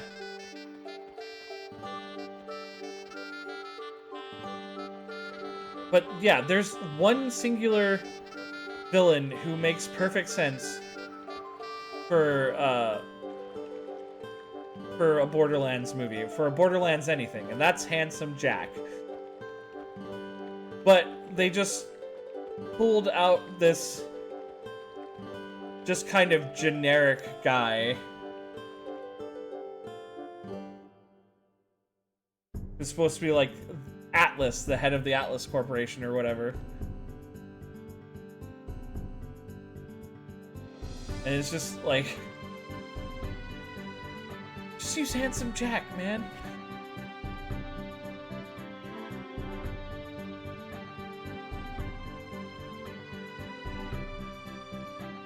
Okay. So wait, what side was this? Okay, yeah. So I do believe it is time to wake the Black Dragon. And for that, we need to come up here and talk to Nikki and the Sage of Marbule, I think. Oh, wait. What in the wing-ding hell is that, Rem?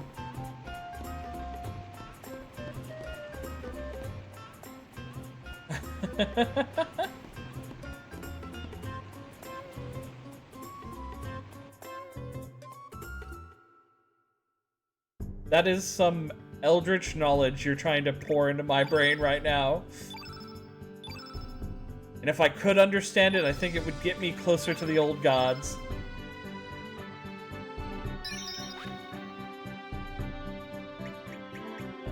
So what I need here is... I need Fargo, right? I believe I need Fargo for this. Because Fargo's the only guy that can snap Fargo out of his fucking... his whole, let's not be pirates, let's just enslave a whole race of demi-humans thing that's just kind of not okay. Somehow being a pirate is preferable to that.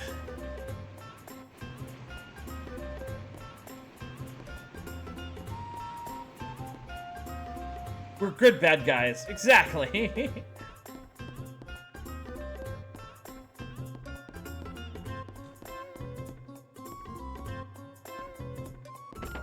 Majima energy.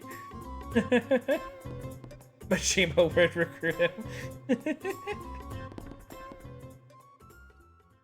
Hi, landlubber.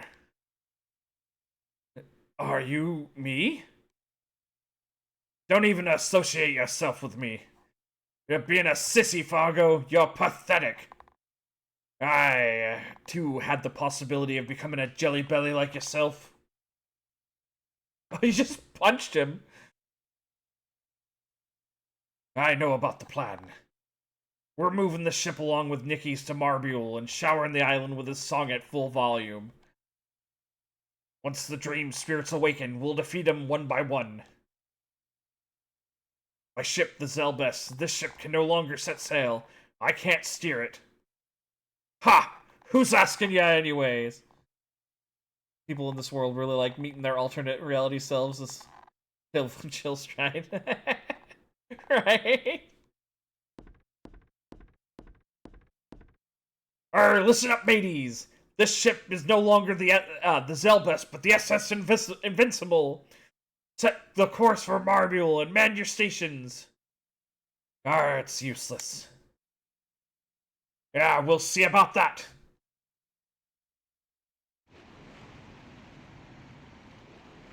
Come on, everybody! We're going to take back our beautiful island of Marbule! Yeah! Let's do it!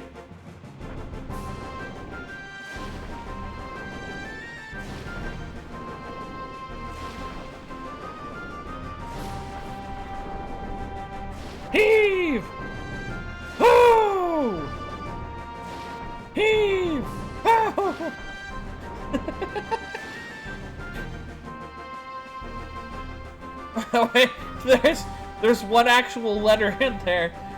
G, and then just moon runes. Thank you, Rem. How the... Rem just casting eldritch spells in chat. Yeah, right? My brain feels all weird and tingly, like the secrets of the universe are going inside of it. The more I understand, the more I fear. How the... You don't even know that? The desire to return to one's home and steer the ship forward. You mean the demi-humans? Once the ship reaches Marbule, Nikki will begin his concert. We gotta do what we can to wake those monsters from their nightmare. So long, Fargo. I've come to me senses. It's time you did the same. Infinity, Nikki? I mean, he is a rock star. He is a really cool dressing rock star.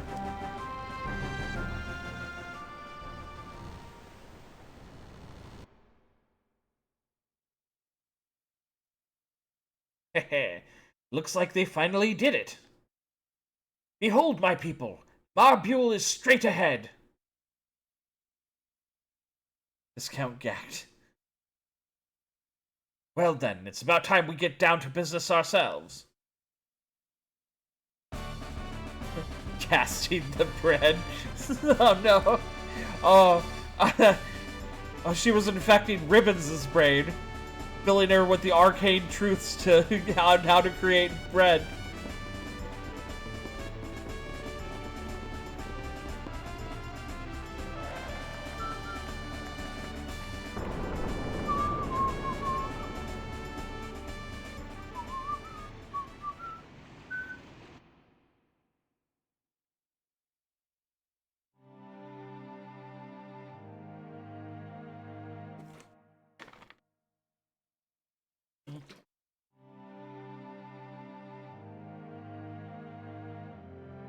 Okay.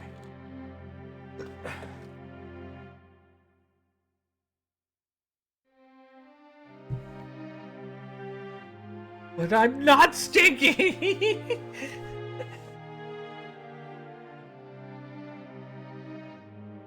This and hugs Ray. Hi, Nish's away. Hi, Brune! Thanks for hanging out for just a second. Adrift. How many dreams have I awakened? How many morrows have passed?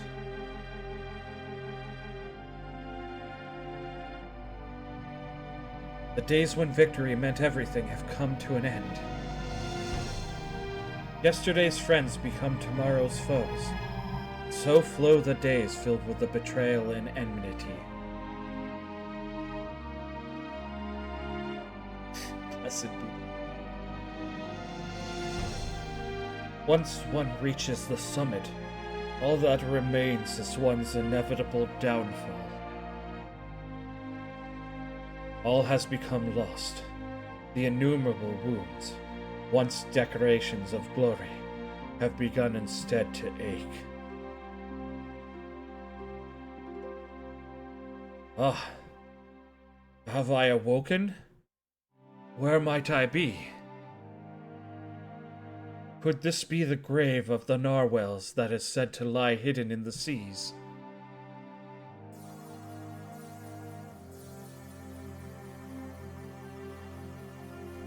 Oh hey Rem, how's it going?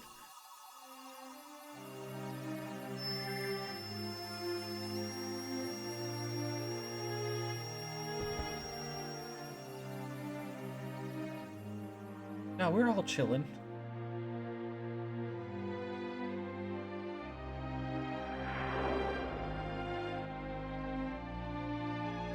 Where am I?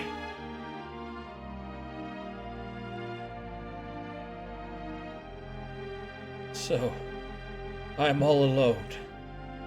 Just desserts for the likes of me.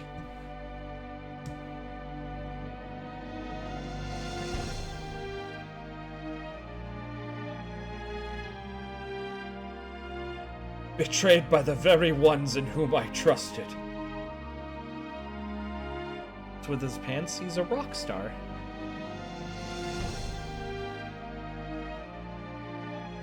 Gone are the friends with whom I shared my dreams. Alone, with no lover to share my sorrows.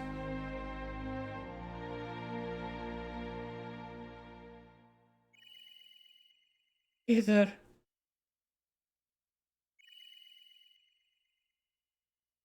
Is someone thither?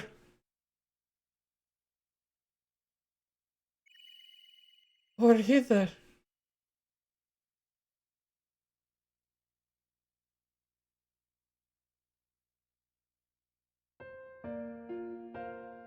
Be it thou, my saviour sweet?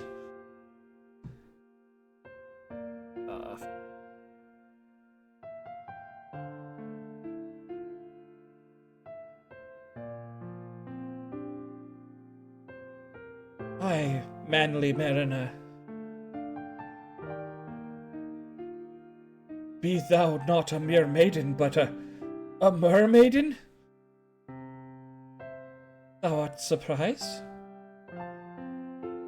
Only that one such as thee would help a human like me. My eternal gratitude is thine, sweet siren of the sea. Was but the proper thing. Why art thou alone here?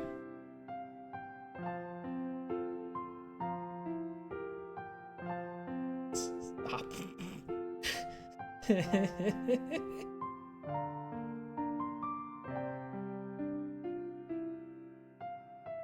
Whence cometh the wounds that afflict thee so? 'Tis too sad a tale to tell one so fair. If thou wishest not to speak of such things, I shan't force thee to tell them unto me. Instead, kind sir, may I inquire as to the world from which thou comest?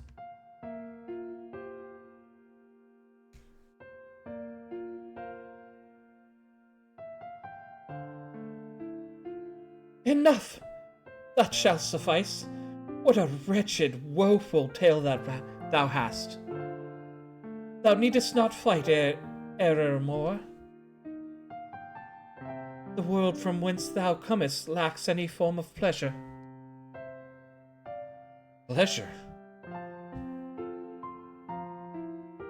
Dear sailor man, let me hear the song that thou dost like best. A splendid song from a faraway world, unknown to the likes of me. Song? Of such a thing I know not. Wherefore wouldst thou hear my croonings, Neptunian nymph?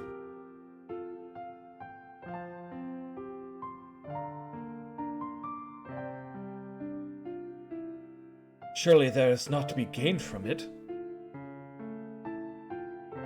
Stop. It almost broke me when I read that. Same Ferd, I had to try really hard to hold it in.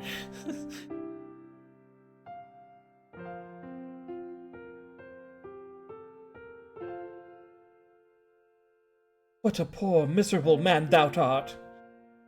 Songs be the soul's delight. When one is sad, songs gently envelop one's sorrows. And when one is happy, songs are there to share the joy with thee. That be the very essence of song. So thou sayest. Unfortunately, singing has no relevance to me. I long ago forgot how to laugh and how to cry.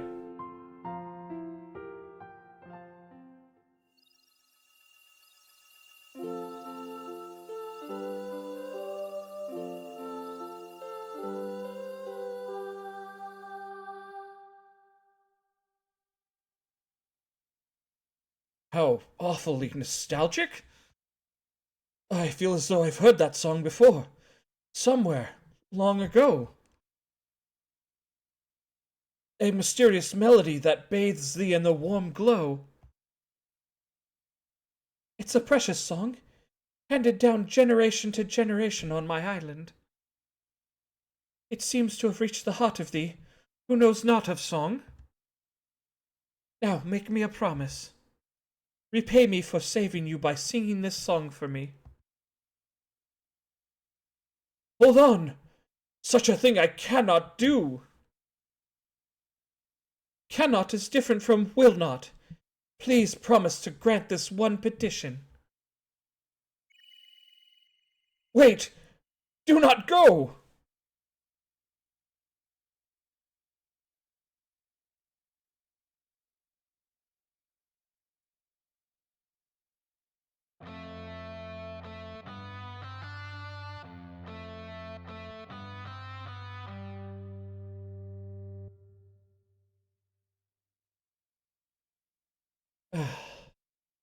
As I thought, I am unable to perform such music.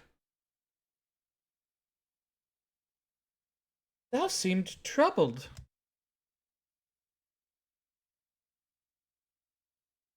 Who might ye be?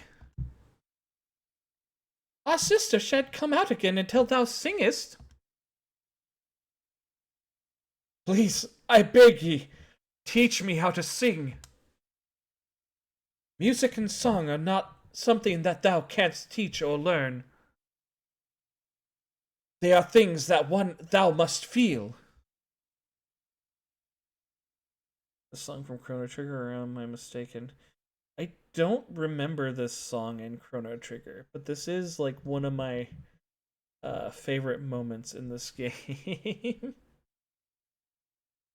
And I do really like this song a lot, even though it like repeats. I just think the tune is really good. First, try playing the notes. No, you're good, Fern.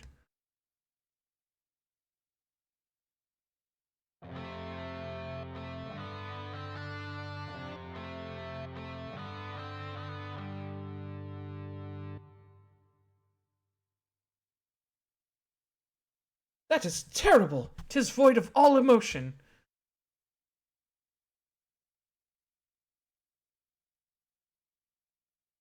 Thou dost need not be a bard, so long as thou express thy feelings. The thoughts of thy heart that words cannot express. Let thy instrument tell us what thou want to say.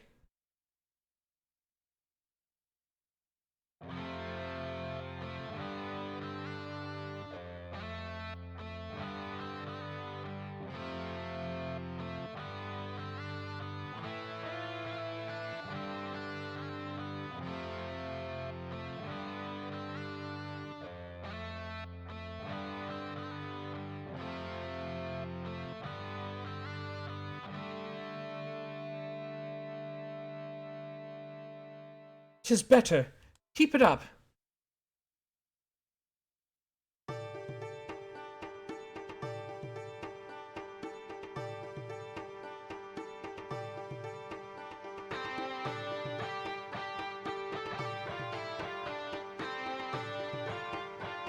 Thou art a kind man. We can tell from the sound thou makest. Hee thou hast got it! Aye, it's becoming fun. 'Tis becoming fun.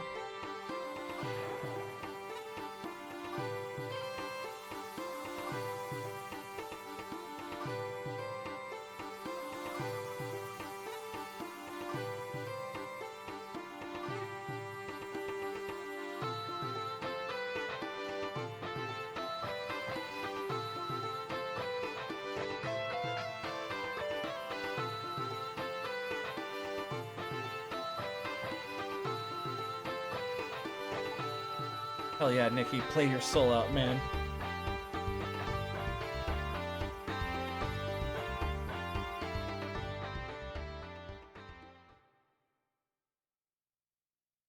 Well, what dost thou think?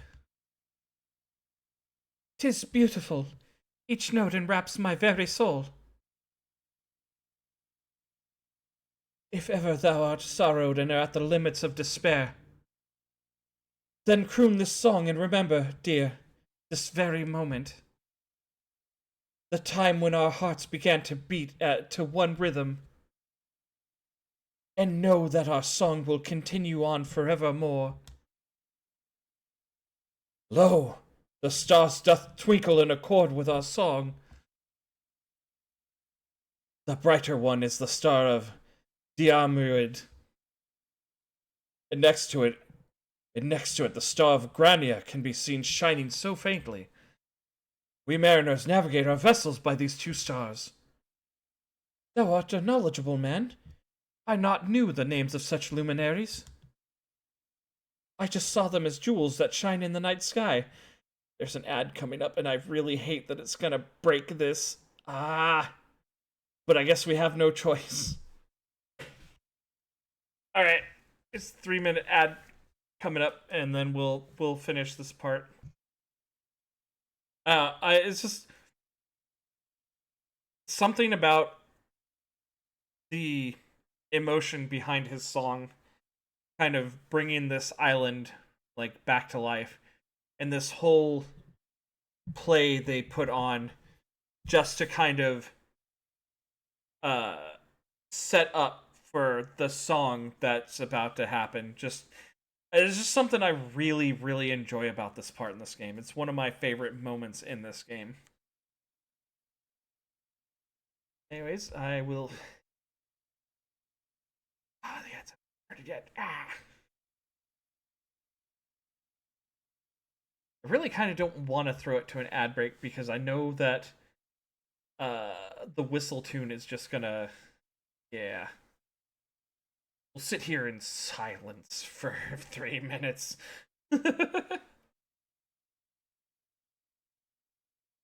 Just wait. Yes, we are going to wait. And do my ads.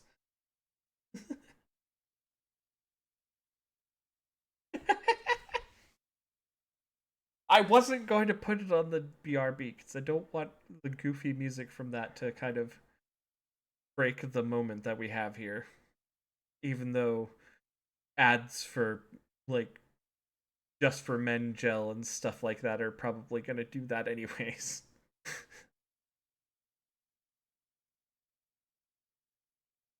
Break my face? No, not my face.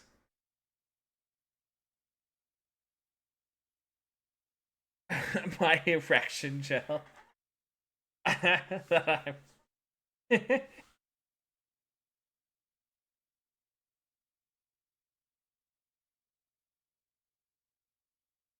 Give me a moment to get water too, right at the moment.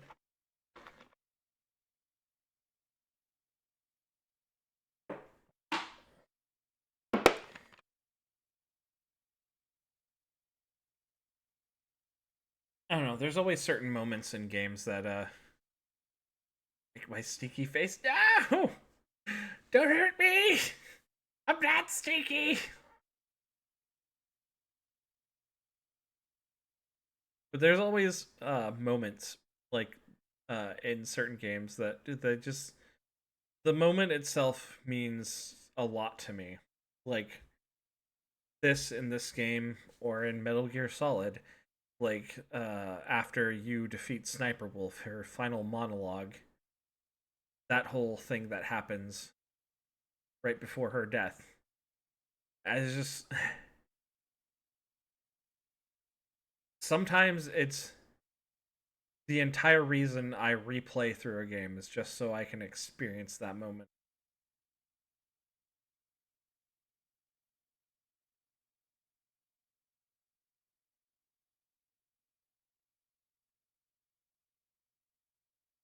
I will say I don't really watch a whole lot of movies these days, but that's because a lot of the media I absorb comes through video games. There's a lot of video game moments that I think are just worth experiencing over and over again. Good reason to play them.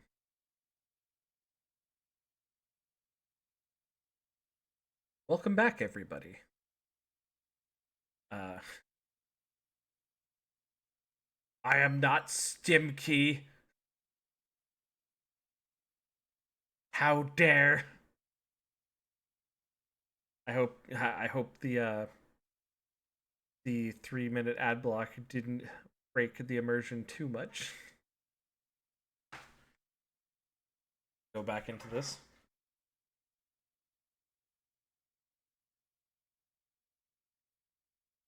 I'm not sticky either.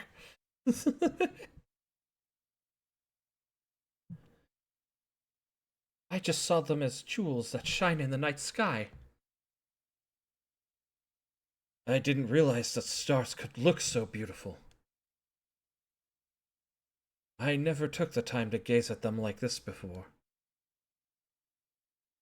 nor ever heard the song that they had been singing unto me. Now that I have spent what seems like days singing here with thee, I've come to realize that there is more than what seems to be. The twinkling of the stars, the waving of the waves, even silence itself, all sing in harmony with thee and me.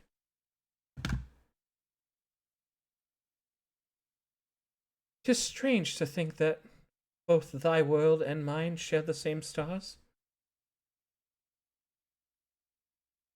Speaking of which, I must soon return to my world. Wherefore, dear sir? Thou dost not like it here? My pursuers are nigh. My staying here will endanger thy folk. Then allow me to come with thee, sweet sir. I cannot allow such a thing. One step out of here lies treacherous tempests and woeful warfare. Yet even then thou dost say thou shalt come with me? I know that for a certainty. Yet for this place only to have peace while the whole world is at war is a selfishness itself. Perhaps the love we share can be shared with the whole world. Both nature and mankind must surely desire to live hand in hand.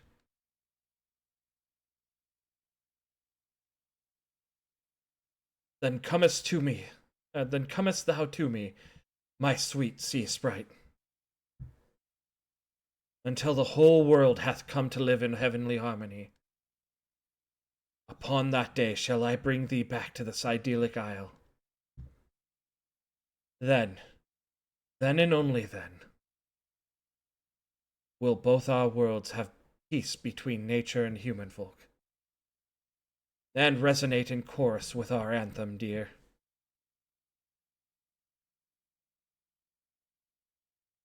Together, let us build that whole new world. Come, my maiden, come. Hello, Stoic. Welcome in. You've shown up right at one of my favorite parts in this entire game.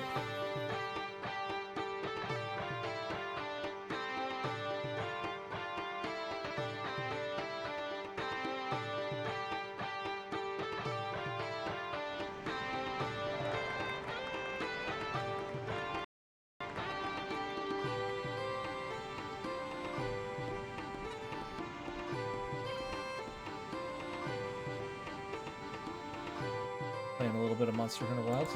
Nice.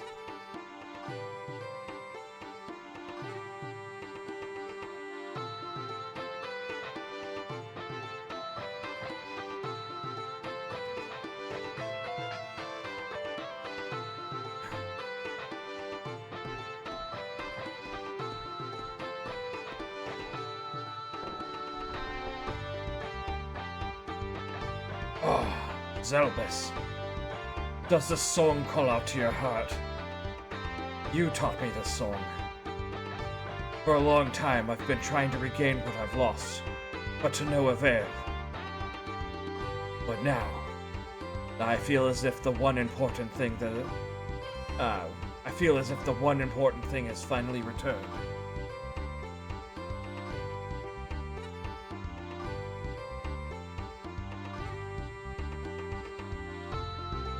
Hate Twitch emojis. Tell you what, Fern. Get gift sub then. Hang on.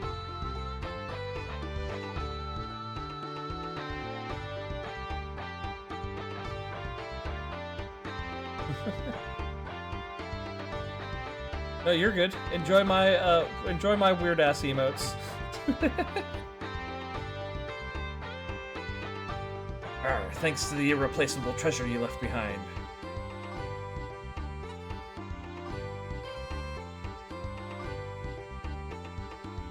Arr, so you're happy for me too.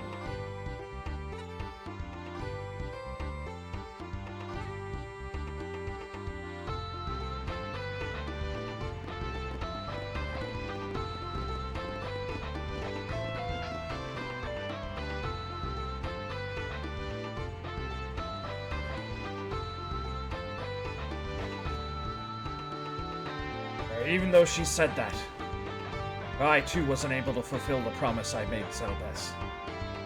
So really, I think what we just watched was a play that was actually kind of about Fargo meeting his mermaid wife before they had his son Nicky.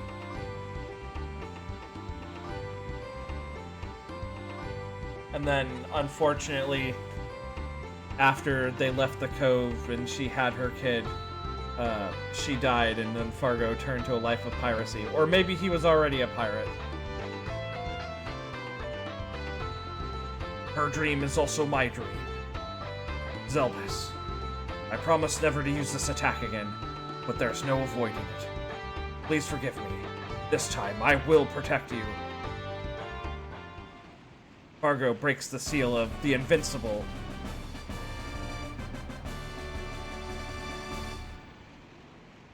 So everybody has a unlockable final attack, basically. That's Fargo's.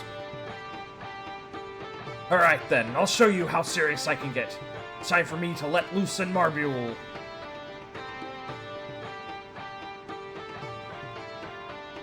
You know what? Fuck yeah, Fargo, let's do it. Also, nice level ups, Fern and Stoic. Yo, guys! I'm sure you've noticed, but something ain't right. I know they're harmless, but they've grown in numbers. These monsters are somebody's bad dream, then whose? This song woke up the Black Dragon, and so his nightmares that were existing on this side became reality. Or what? Dream? Then does that mean that if these monsters die, someone or something will wake up? Okay, no. Okay. So it manifested the monsters that were keeping the Black Dragon asleep, and if we kill them all on this side, they'll wake up in the other dimension. Just gave me that sub, but I feel the zoomies oncoming. No problem, Fern. All it really means is that you have some emotes for a month, and you won't have to worry about getting hit by ads. You're all good.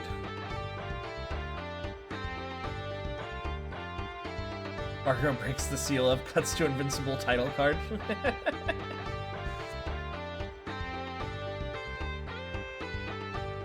I bet the Dreamer is 10 times as nasty as this nightmare. Probably some big, huge, gnarly dragon. Sir Toba, I think we're about done here. Yeah.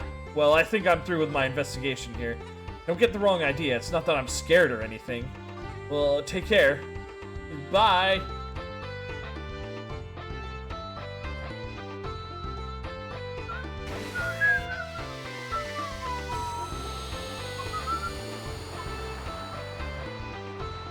Now we get to take back the island for the demi-humans, so that they can have their home again.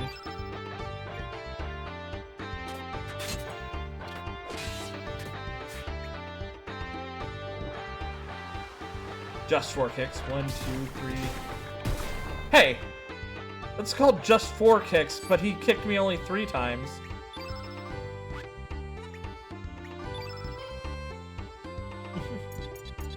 Getting magma bombed.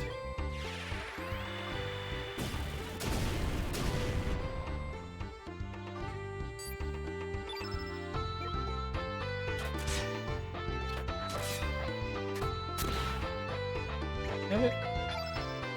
Oh, I forgot to allocate any elements to him. Fuck yeah, cannonballs.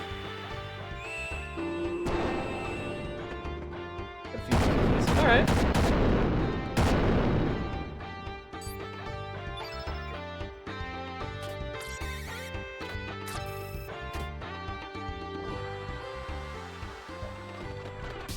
Yeah, he only kicks 3 times. So why does it feel like I'm just too strong for these fights? That's so weird. Because they're not doing like any damage to me.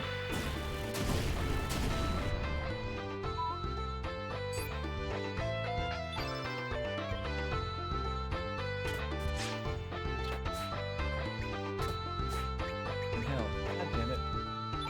Fireball then.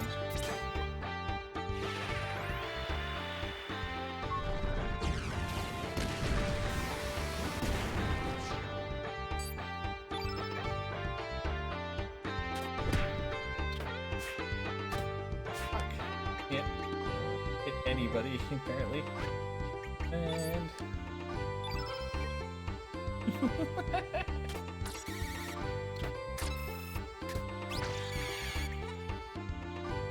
what do you put a trap down for?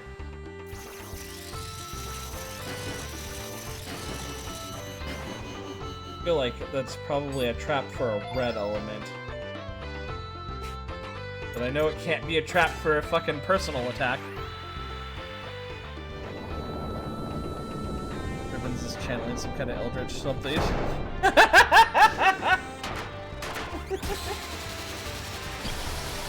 Too much snow.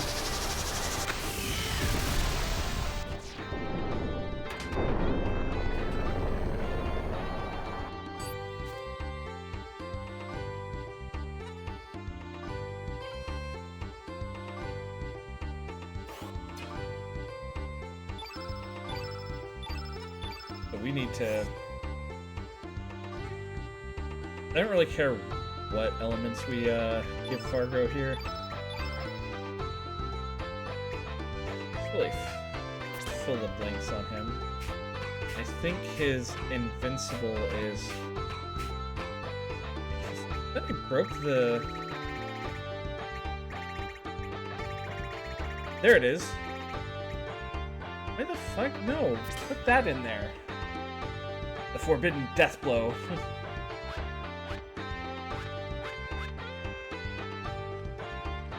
Go in here.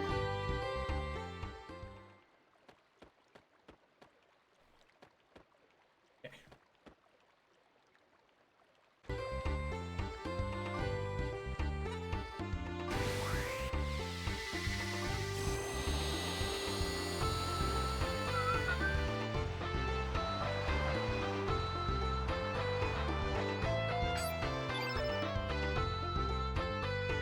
I'm slowly becoming a prepper, it feels like. Oh, because you're giving yourself the means of production for your own little bread factory? Is that why?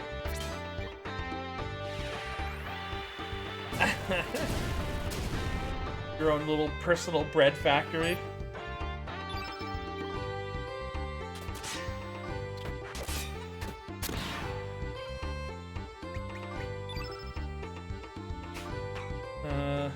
You know what? We'll just, yeah, hit him one more time. And when it comes back around to Fargo again, we'll unleash his ultimate attack, the Invincible. I have a large quantity of bread supplies and the means to store it long term.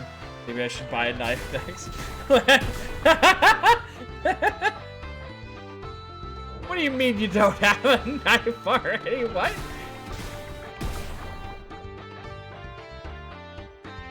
I baked all this bread, but I don't know how to. I don't have the means to cut it.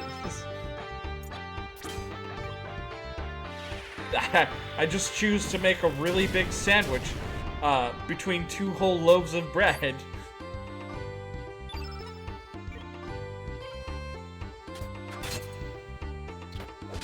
Oh, a zompocalypse knife. Okay. I was so confused for a second. Which sometimes just feels like it's my natural state of being, but still. It's the Invincible!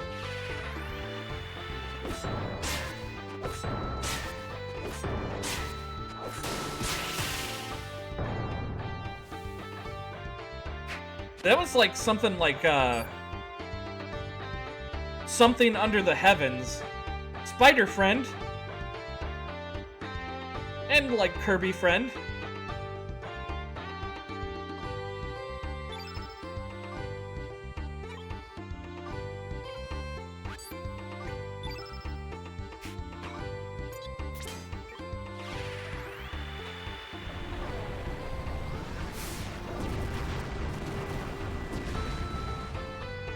Fucking Fargo is just,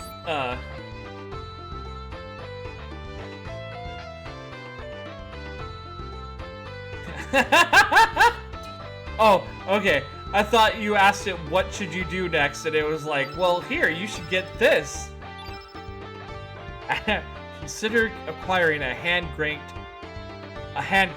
not granked. It's important that you get the cranked one, not the granked one. You don't want the granked. Grain mill for your wheat berries. Then get staple items like dried beans, lentils, rice, and honey. Don't forget storage containers and a sturdy water filter to complete your prepper basics.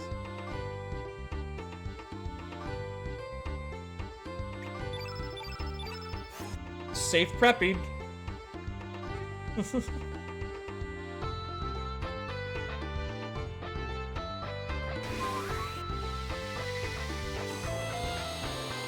Fucking Fargo's ultimate move is like some kind of Akuma, fucking, raging demon type attack.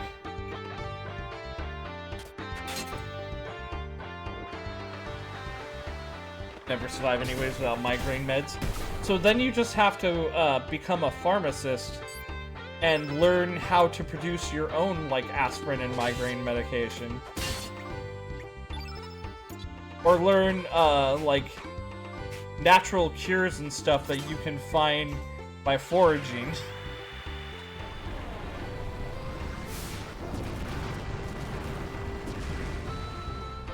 Is it hard to produce rhizotriptan? In the realm of alchemy, crafting rhizotriptan is no simple feat. It requires a precise extraction of rare ingredients and the delicate balance of mystical energies. Oh my god, I didn't know that we had to have wizards to fucking make a standard migraine medication. Only the most skilled potion masters dare attempt this intricate potion. What do you think the stats would look like if you turned those monsters into armor? Well, I'm definitely pretty sure they'd have water resistance, for one thing.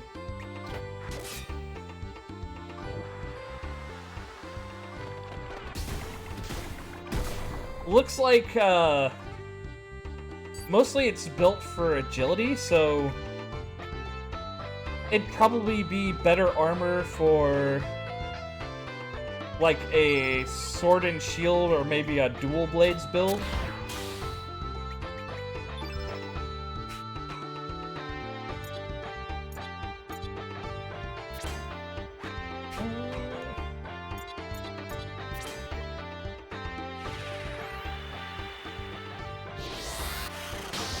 These guys still kind of look like they're sort of lower ranked monsters, though.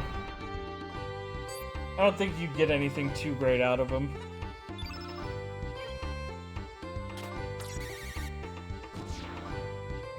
They'd probably have some monster bone S's on them.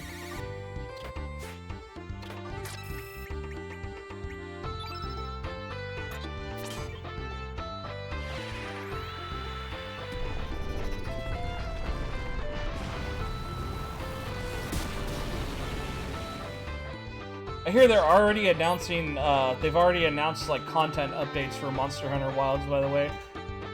They're adding in the fucking Sleepy Bubble Dragon, the Mizutsune from Rise.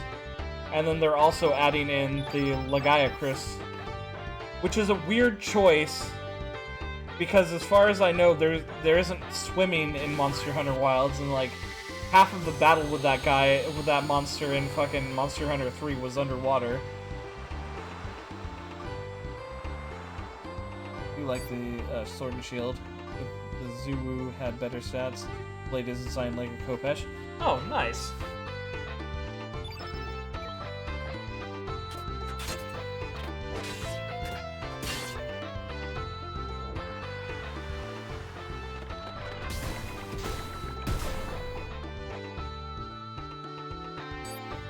See, I'd probably need some of these things like water skin or whatever to make a cool water hammer.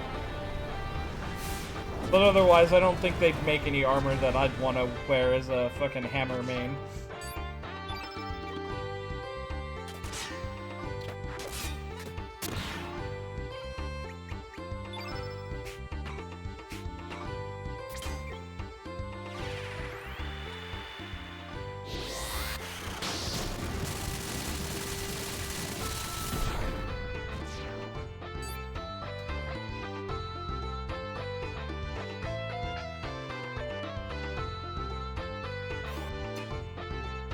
I'll probably end up getting... I was gonna get Monster Hunter Wild for the end of this month, but it's looking like it's gonna have to be like near the beginning of next month.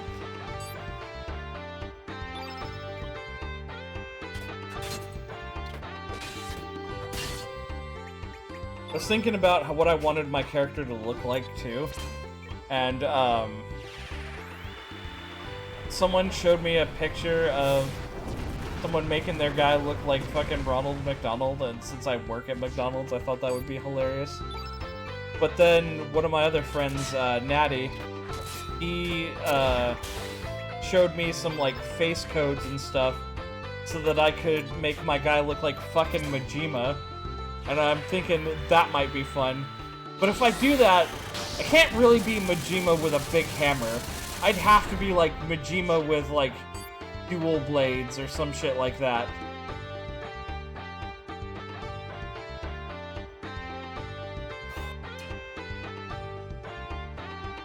I think people will make faceless glowing eye people that look pretty sick. Holy shit.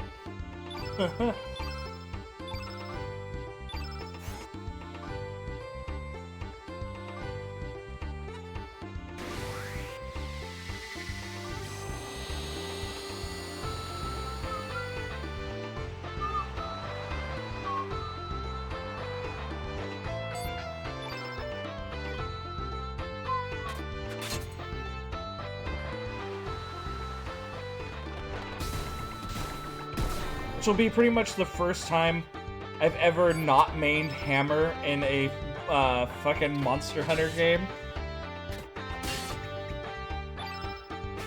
Which will be very interesting to me.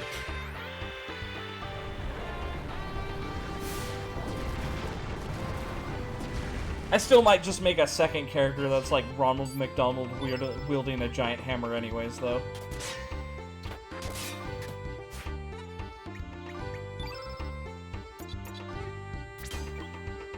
Also set the glow on your character's head to make it blindingly bright. Some be not afraid type shit. Holy crap. Biblically accurate Monster Hunter.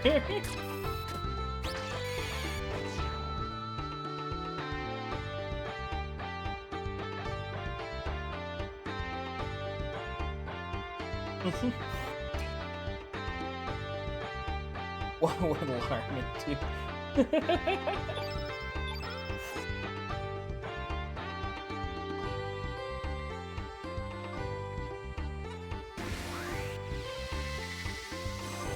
You'd be like, be not afraid.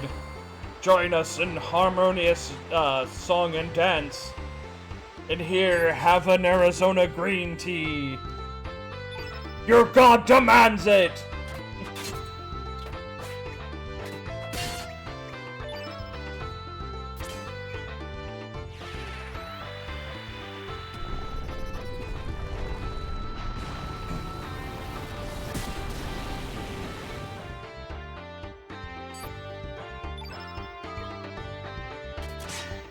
Yeah, kind of figured.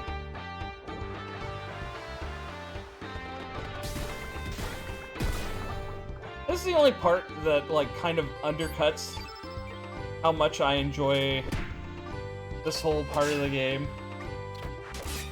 We get a whole sick-ass fucking, like, play that precedes a really cool song, but then we have to run around and clear out an entire, village full of just, like, really not dangerous monsters. It just takes a little bit.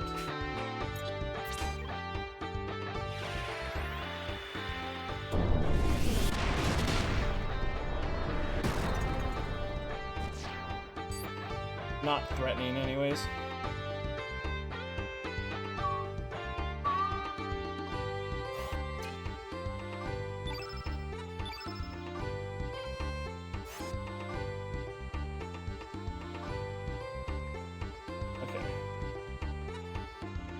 Was there any in here?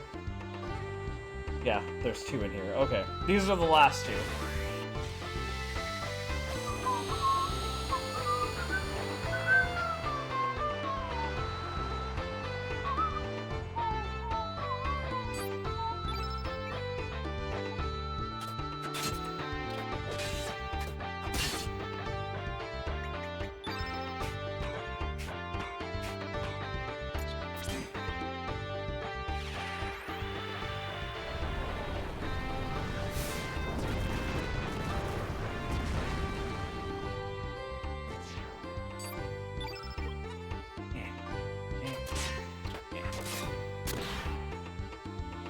Yeah, we'll just tag him one more time. Just 4 kicks. Bing, bing, bing. 0 damage. Came right back as Be Not Afraid was uttered. We were talking about Monster Hunter Wilds, and according to Stoic, you can set... when you create characters, you can set the glow on them, like their heads and their eyes, to be so intense that it is just blinding, like some fucking biblical angel type shit.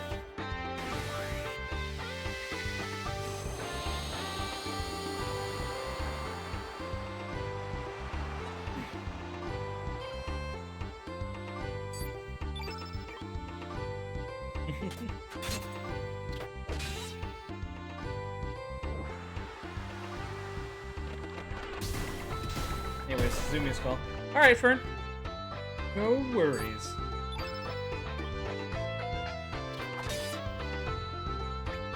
Thank you for hanging out. Have a good night if you don't show up again.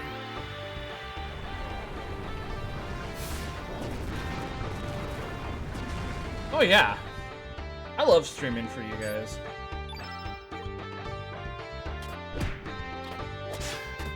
It is a big thing for me that I get to share a lot of my favorite games, and just also the absolute suffering sometimes with you guys.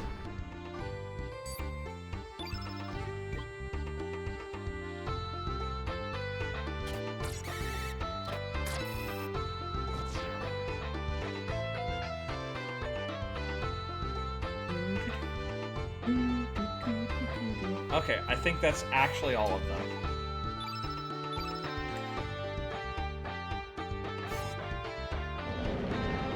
A dragon's cry was heard in the far-off distance. So, if we come back here in the other dimension, the black dragon will be awake, and we can challenge him. So now, the village is quiet. Serene once more. We have now purged the evil that was threatening it. Also, thank you so much for hanging out in our team, Fargo. Give me all those elements. Now we'll put Grobek back. There we go. Excellent, excellent.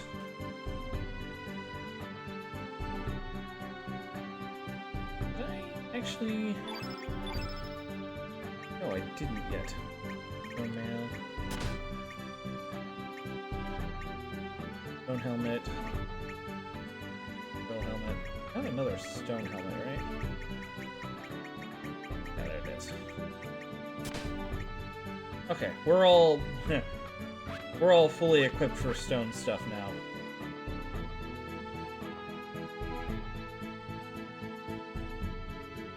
Guess we can go back to the SS Zelbest and check on things here. Crazy ocean.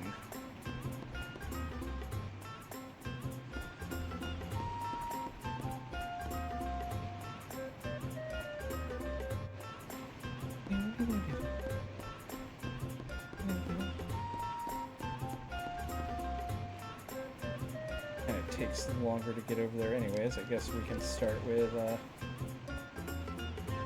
talking to Nikki and the Sage.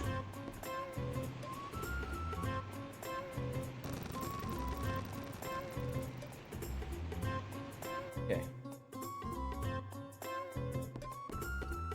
Forget how long it takes to do the final thing before we get our body back. But it does look as though we will definitely get all the dragons done tonight for sure. Thank you. Words cannot express how I feel inside. This event has allowed me to see myself differently. And I hope to share this feeling with not only humans, but with all living creatures. Right on, Nikki.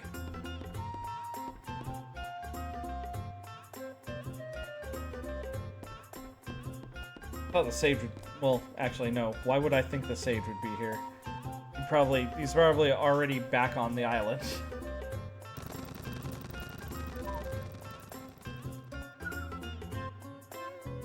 I guess we can go talk to Fargo real quick. He's probably like, I've turned over a new leaf, and that's about it. No more slavery for me. Now we're just going back to the good old days of piracy.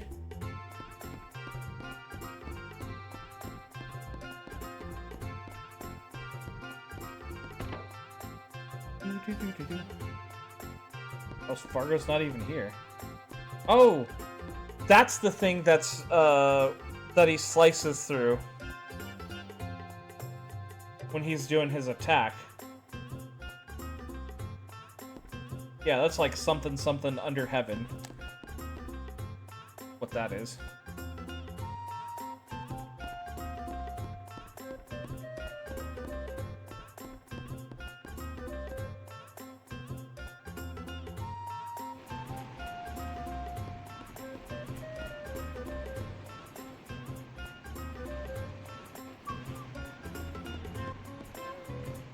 Come on. Ooh.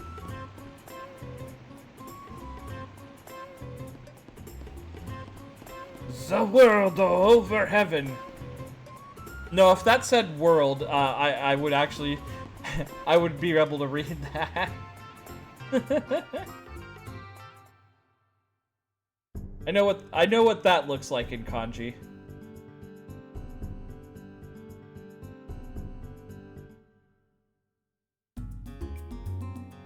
Okay. Time to go on back over.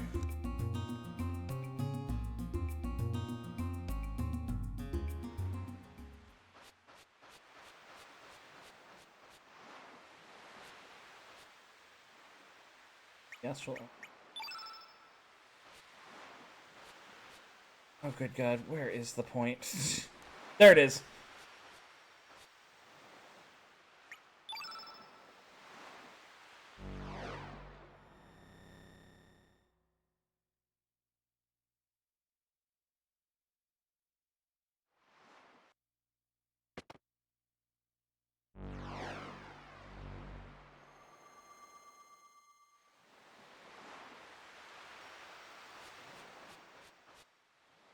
See, I would if a couple of kanji that I can't read. Otherwise, I would have thought it said something like number one under heaven or something like that. But no, He's not like Ascended Angel Dio. Or Eyes Over Heaven Dio, that's it.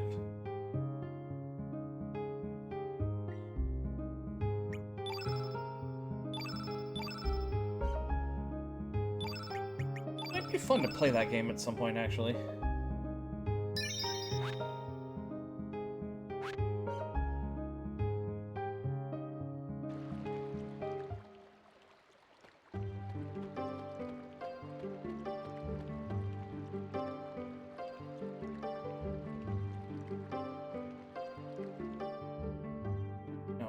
No, it's not here. No.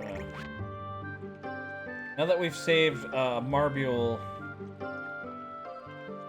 there will be a merchant in the other version of Marbule that sells us a golden hammer. One of the few fighting games you enjoyed before Guilty Gear. I played a bit of All-Star Battle on the PS3, and it was alright. I think one of the things was that I just didn't really have anybody to play it with.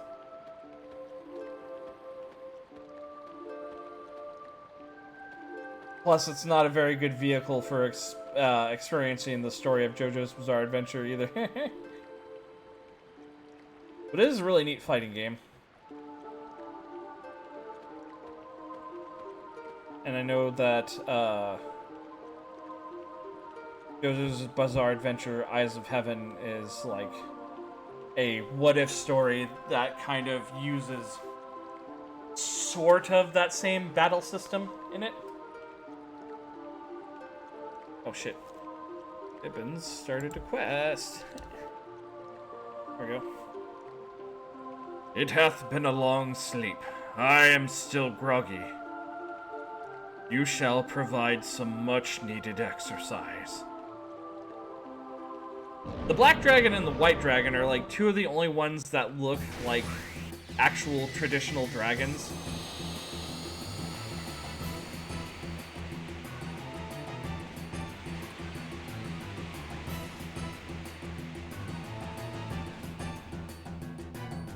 This will be an easy fight defense-wise, because he won't be able to do a whole lot to me and Grobek, but Starkey needs to watch out.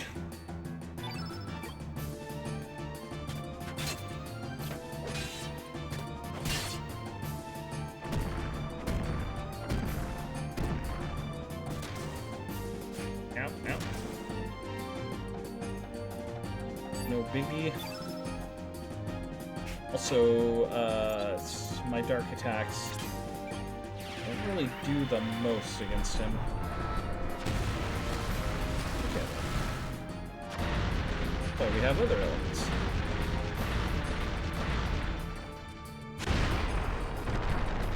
Bada boom.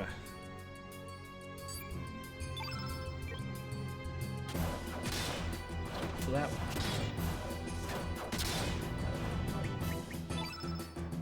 And then we proc strengthen on Starkey. Starkey is going to be the man of the hour in this fight.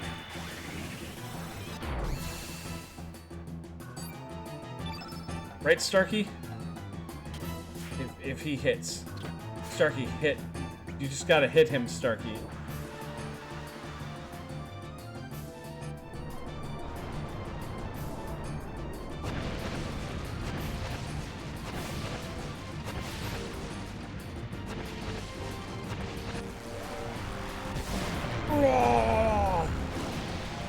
Ow.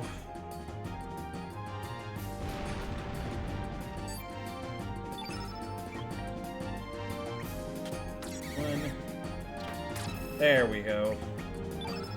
And it's at least enough to get Starlight going.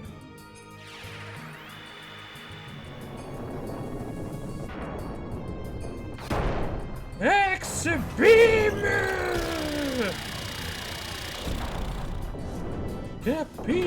X! Oh, you motherfucker.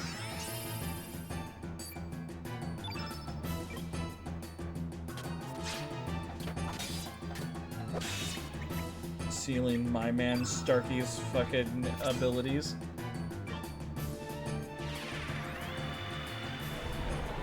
Inferno!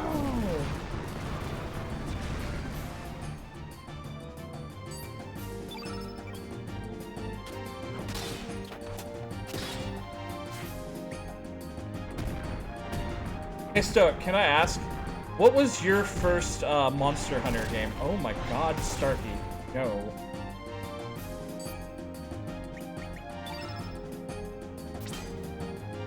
Heal the little guy, heal him, heal him!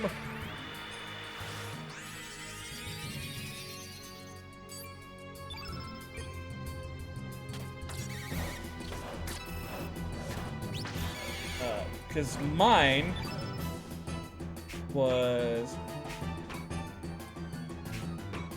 Cure Plus. Do we not have Heal All? Okay. Mine was Monster Hunter Freedom 2 on the PSP.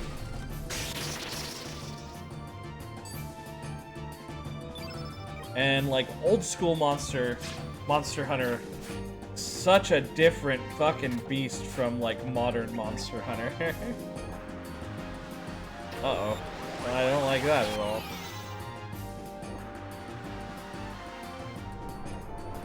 Is that on all of us? That's on all of us. I think Starkey is about to fucking die. Certain Worlds and then Iceborne after that, my friends. Shortly after I first got a PS4. I see. Yeah, it's fucking... Before Worlds, Monster Hunter is just... feels like an entirely different game. Because, like, potions are just kind of... like, everything's kind of harder to do. Almost purposefully. Like, you want bugs, you have to bring disposable bug nets. You want to mine for minerals, you have to bring disposable pickaxes. And, depending on the quality of the pickaxes, you get different amounts of strikes before they break. Everything was, and I think for the most part, like monster piece drop rates were kind of lower. So it was just a much grindier game. That and weapons did not feel as easy to use as they did in Monster Hunter Worlds. Like, as someone who's always been a hammer main, starting with fucking Monster Hunter Freedom 2 on the PSP, I'm like, I'm gonna play with hammers. And my friend's like, you sure you want to do that? I'm like, yeah, hammers are awesome. He's like, you have no idea how slow hammers are. And there's a guy. Okay, so think of it like this. The difference in how hammers work between then and now. Now, you pull out your hammer. Sometimes you can even attack as you're pulling it out, as you run up on the enemy. And, like, it doesn't take long to, like, get a strikeout with your hammer. It's a little slower than other weapons, yeah, but it's not as slow. And, like, Monster Hunter Freedom 2 and, like, Monster Hunter 3 on the Wii U and the 3DS, you pull out your hammer and you run up to an enemy, and unless you hit circle to do just, like, a really soft kind of side smack with it, if you pressed triangle to do an actual big smack, well, that big smack took fucking forever. It's like, it feels like you walked up to them and you chose to like introduce yourself, give them a handshake, meet their parents, to do all the like niceties before you actually pull your hammer all the way back to bring it down on them. So you had to be good about timing in that game. Modern Monster Hunter is so much nicer with how they let you do that shit. You have... The movement is so much less hampered by your weapons in like newer Monster Hunter, is what I'm saying.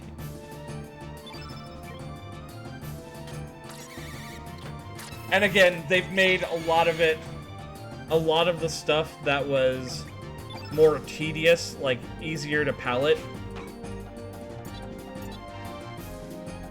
Had seen some people talk about that actually. Yeah. And now you have like an infinite whetstone, so when your weapon gets when your weapon loses durability, you can just stop for a second, shing shing shing, ready to go, instead of actually having to bring disposable whetstones with you. Also, keeping track of the monsters is a lot easier too, which out of all the things that they made easier and all the little creature comforts that have made the game more accessible, out of all of them, the only one I wish they hadn't done was tracking the monsters. Back in old school Monster Hunter, you had to make things called paintballs, and you and your friends had to coordinate and track the monsters through these various zones until you found one. And then you had to actually huck a paintball and nail a monster with it so that they would stay pinged on your map as they moved around for, like, I think about 5 or 10 minutes. And then after that, eventually the paintball would wear off. And you'd have to make sure that you were still actually fighting the monster and that it hadn't run from you when that decided to happen, so that you could repaint it and keep track of it. I sort of wish that was still a mechanic. Because I know in Worlds you just tracked footprints, and then like you got fireflies that told you where they were and stuff like that. Well, they brought the paintballs back, but you don't really... Yeah, see, that's the thing. I don't... The glow bugs make it so much easier, but I liked the mechanic of having to paint your target so that you can keep track of them and possibly losing them if it went down at an inopportune time. I liked that part.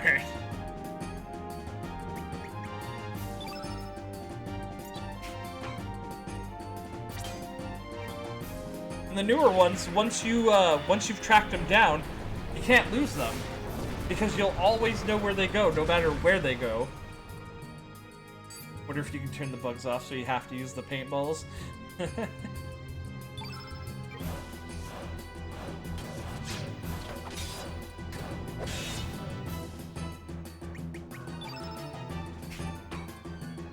What I will also mention though is that I played like Monster Hunter Freedom 2 and Monster Hunter 3 first, but Monster Hunter World was the one that I first actually dumped a great amount of time into. I put like over 300, 400 hours into that one. Because my other friends were people who had been playing Monster Hunter since Monster Hunter for the PS2. So, all the high-tier stuff they knew how to do, I didn't know how to do that. That shit just, I know how to do it now, but that shit stonewalled me. And it just felt so fucking... Especially the grinding monsters for only a small chance at certain pieces. At the time, I hated it. I kept like, I'd fall off of Monster Hunter, and then they'd be like, a new Monster Hunter's coming out, Ray. You gonna get it? I'm like, yeah, I guess I could try again. And then I play it for a while, and I never make it to high rank, because I just make like one armor set that I really enjoy. Because my one friend I played with wanted me to play like the meta type stuff, and I didn't want to, and it always annoyed him. My other friend was like, hey man, you want some armor that makes you look like fucking SpongeBob? And I'm like, hell yes, brother. So we hunted a Royal Ludroth a bunch, and I got SpongeBob armor. But then later on, when they took me into a high rank quest where we encountered, I think, a pink Rothian, it shot one fireball and my entire life bar evaporated, and I knew I was out of my league there.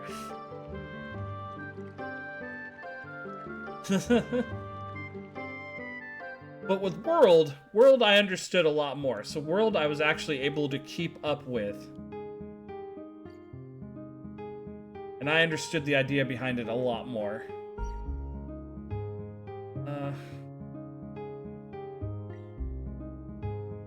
Is this the right side?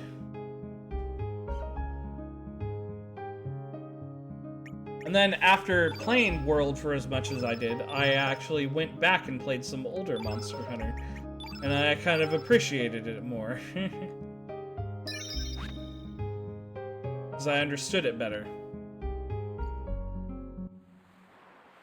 And I like 90% of like the creature comforts and stuff that they put into the newer Monster Hunters, but I still miss some of the old things.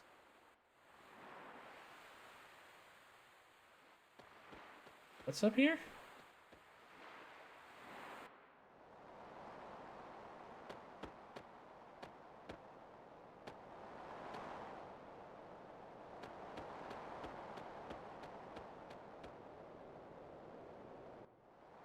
Oh, okay, so the white dragon is just right here.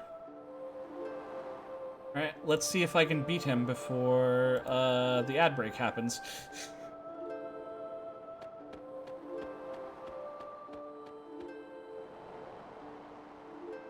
Oh shit, you know what? I just realized. I hope Starkey has some revives set on him, because I just remembered this battle usually comes down to Starkey. Welcome, humans. I am the Sky Dragon of the White Element. Well done. Thou hath gained the protection of the 5 dragons. Let me test thy skills to see if thou art truly worthy to enter the Sea of Eden.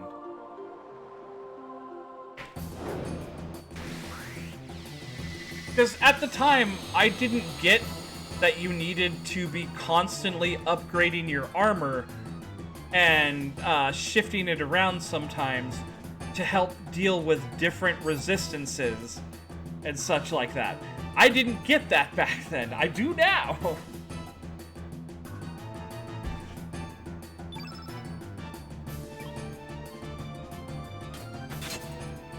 My favorite monster was Shara Ishvalda. Loved breaking apart its rock armor and the big old hand wings came out. Yeah, Shara Ishvalda was really cool. I remember doing that fight.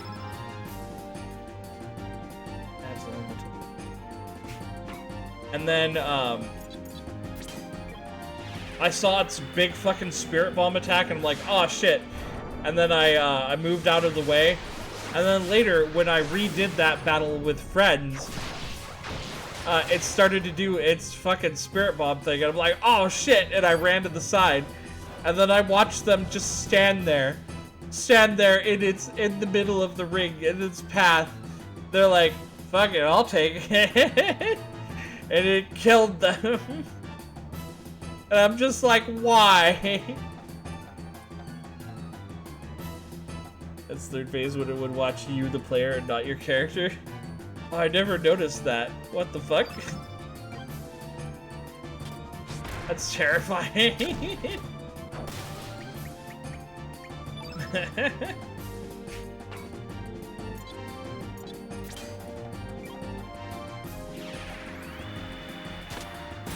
All I know is that that thing did fucking, like, crazy Kamehameha beams and a spirit bomb. Its eyes would always face the camera. Wow. Holy shit. I never noticed. I'm kind of glad I never noticed. Why did that do 0? I had the same issue earlier when there was a guy who should have been hurting me with white element stuff. It should have been doing extra damage because I'm opposite element to that. But he was just doing nothing, and I could not figure out why. I'm gonna cast Magnegate on him, though. I could take that. They could, in fact, not tank that. You know what actually upsets me, though?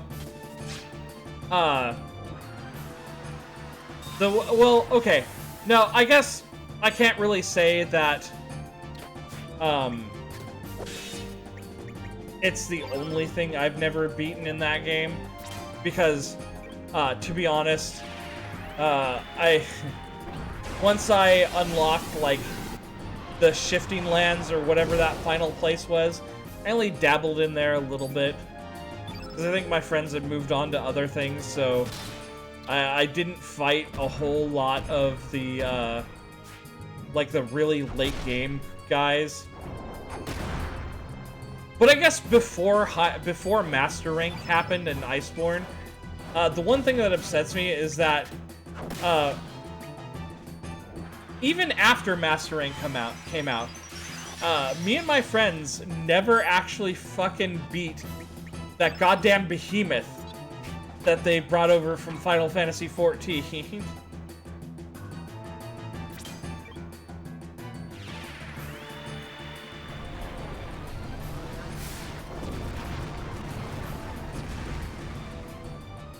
Believe me, I tried to go back with, like, some randos and do it, like, after, like, Iceborne. I'm like, my defense is so much higher now. I'm so much more pumped for this. He still kicked my ass.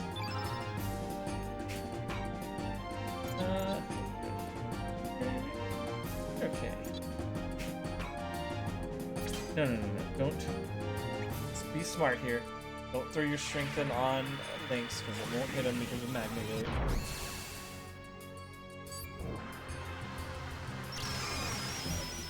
And the really crazy thing is that I saw dudes running around in, like, the golden version of the cane armor you get from that whole quest. Which means they did the extreme version of it. They did the harder version of that quest. Stopped at the monkey, genuinely scared of the Goku lookalike at the time. Oh, yeah. I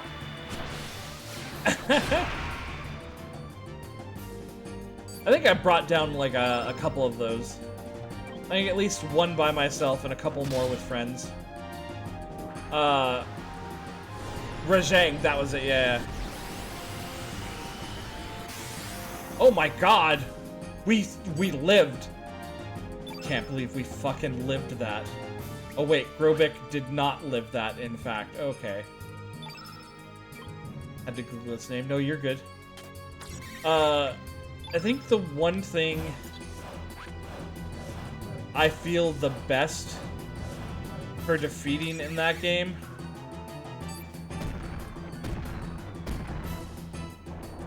was, a Raging Brachiodeos that I beat by myself. Which is an insane fight.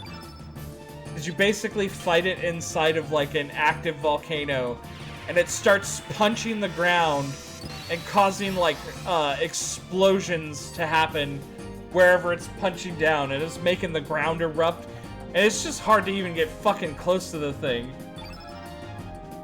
That was an insane fight.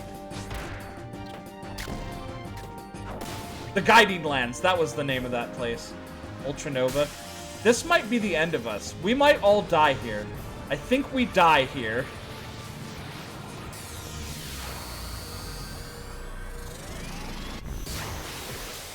Yeah, that's death right there.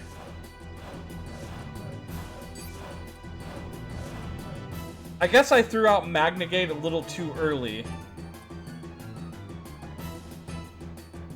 Okay, that's fine. There's 3-minute ad block coming anyways. So, ads, and then we'll come back and kill it. Yeah, they're okay. Anyways, see you guys in 3 minutes. Or wait. Yeah.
Alright, welcome back everybody.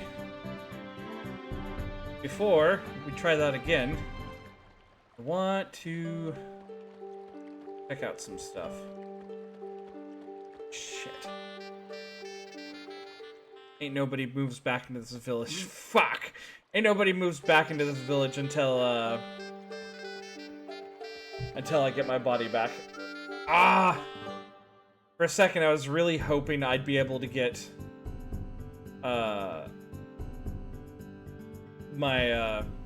my rainbow weapons early. Okay. Let's go back down here.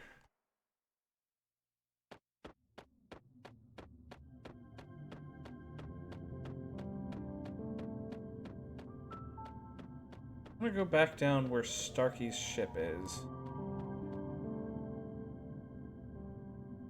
I do think we can get Starkey's ultimate now.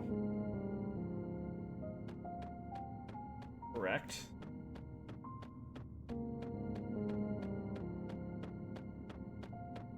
Oh, I might just be wrong. Okay. Guess I'm wrong. I guess that's something that happens after we get our body back, too. Never mind. Okay. Then I'm just gonna have to set up better.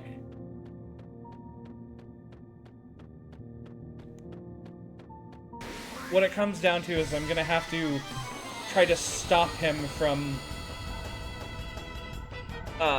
like, Holy Breath. We might actually swap out, Grobik. Grobik's kind of a liability. To be honest, our main character is kind of a liability here. But we can't swap out our main character. But we can swap out Grobik, which we're gonna do.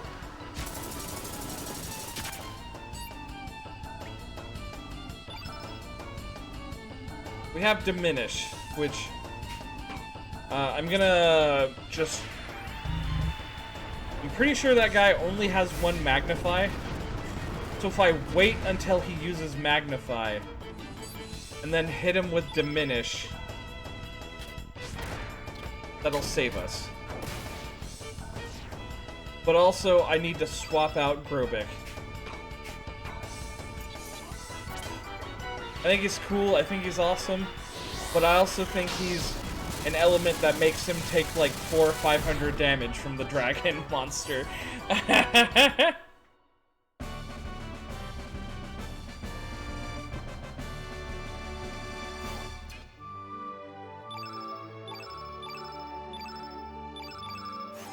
Also, I need to give Starkey at least one revive as well, so that Starkey can pull people back up when they go down.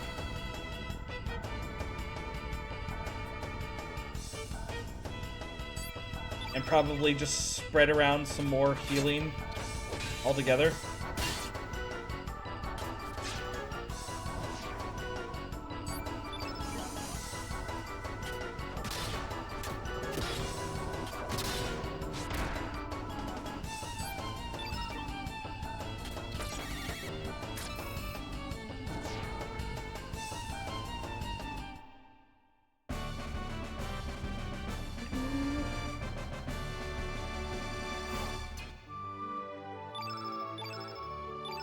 Worry not, though.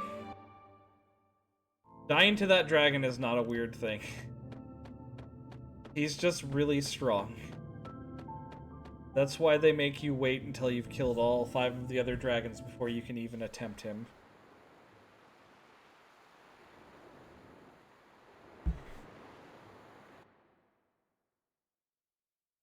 And he's also the opposite element to Surge right now, which means he does so much more damage to our main character.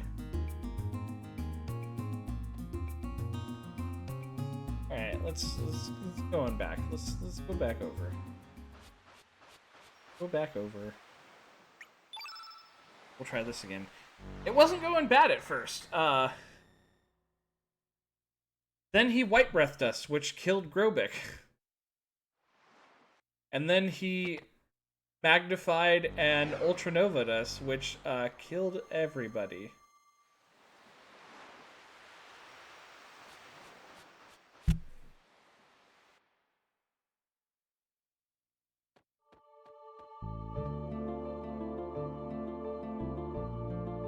So we need to dump Grobik for someone else for right now.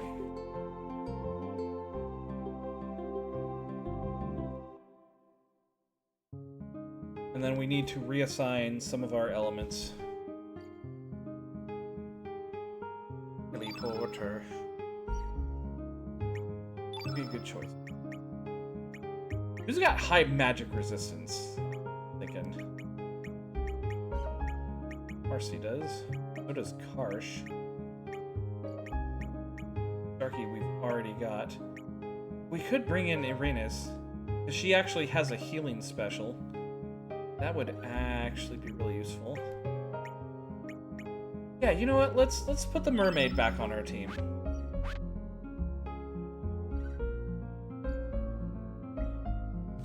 And then we're gonna make her...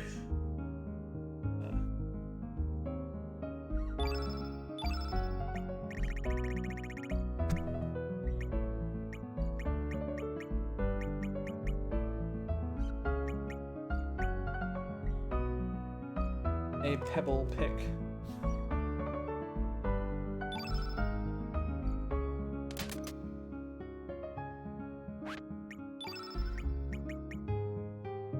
Stone mail.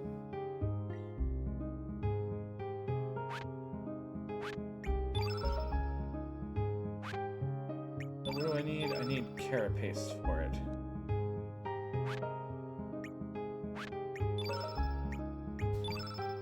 These. Main pan.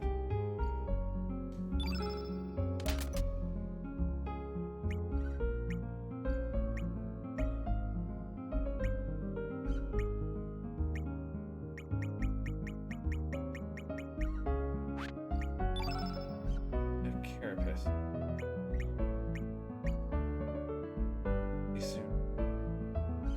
Oh, right, yeah. We need to just that anyway. Redress. Mithril mail. Oh, okay, yeah, the mithril mail. Break down the mithril mail, and that should give us enough.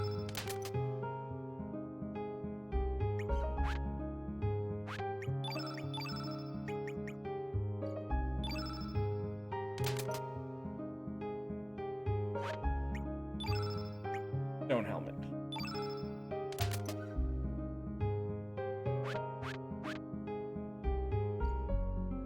Alright,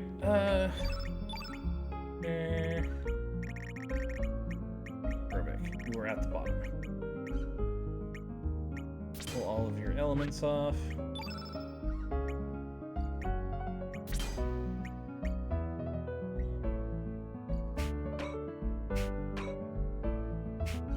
Water breath is actually an attack. Nimble, nimble.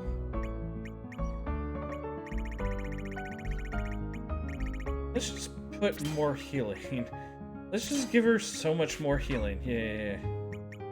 Her melody is healing. Can we do more healing? Healing would still be good. No, it doesn't look like we have more healing. Okay. In that case,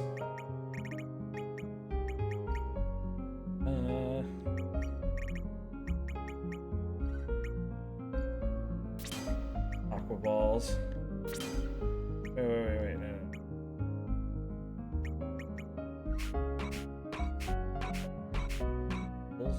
Frog Prince and Electro Bolt. Okay, yeah, that works. Okay, Starkey, do you have... No, you don't have Revive. Why don't you have Revive? No, this is not okay. Gravity Blow, so that you have one Revive here.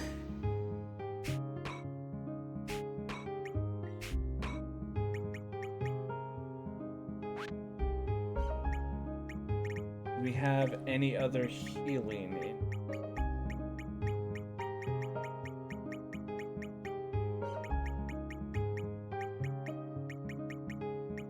Does not look like it, okay. Magnegate. You have Magnegate, but I have Diminish, right? That was what we had? Okay, yeah. Oh, we've unlocked our final! Forever Zero. I'm gonna go bounce for the evening. Good night. Have a good night, Stoic! Thanks for hanging out, man. Okay. This is going to work. This will be fine. Then I save before realizing that I haven't actually equipped the stuff onto Irina yet. Pick. Stone dress. Stone helmet.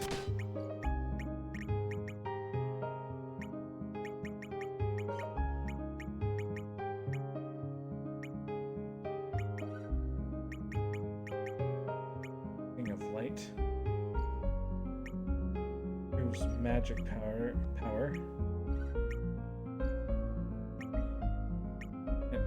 That No, it doesn't really increase it by much. Evasion. I don't think that's gonna help us right now, because I think... Pretty sure that fucking dragon can hit us with whatever he fucking feels like. Let me just equip the Earring of Light. What's that gonna do for me?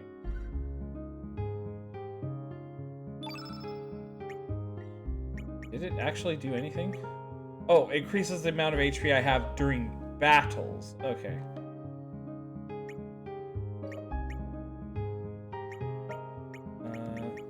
New shoes. Wait, no.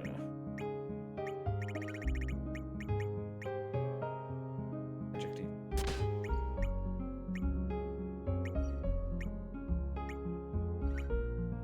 Here's magic power. Alright, let's run it.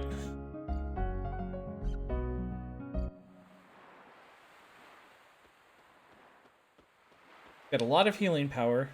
I've got an idea of what I want to do at a certain point. We've got a plan, is the point. I wait until I see Magnify and I hit him with Diminish.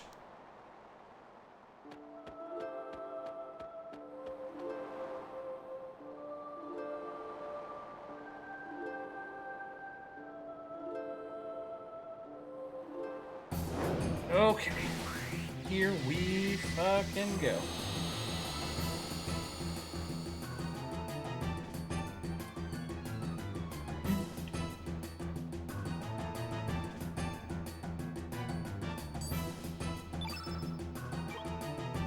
I feel like there's a good chance he can only do that Magnify once as well.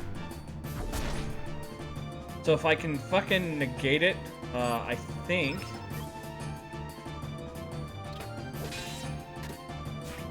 that will save us. I'm just gonna hit him.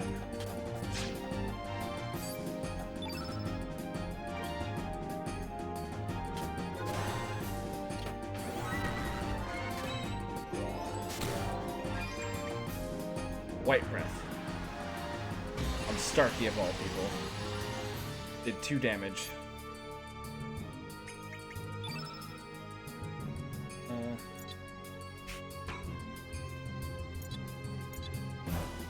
No. This isn't this.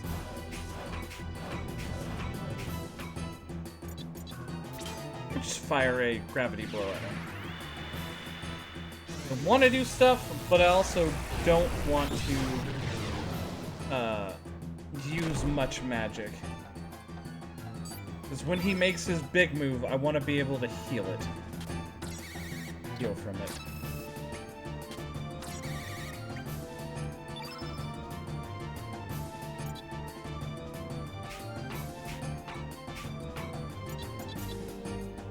Aqua Beam on him.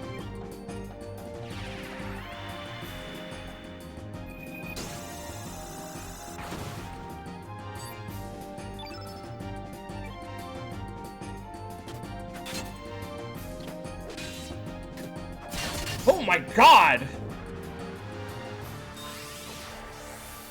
Null state. Magic defense temporarily increased.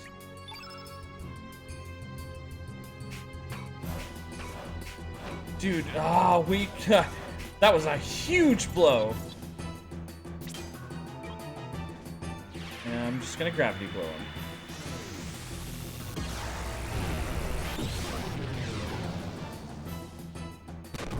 He's gonna use Holy Breath up here pretty soon.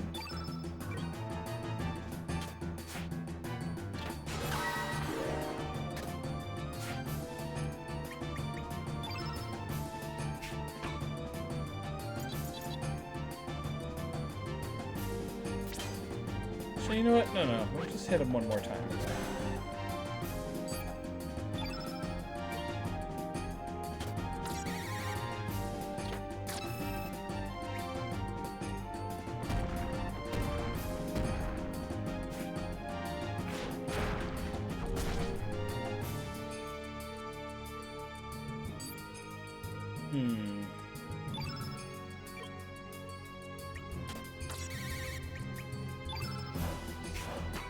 It's the lowest level.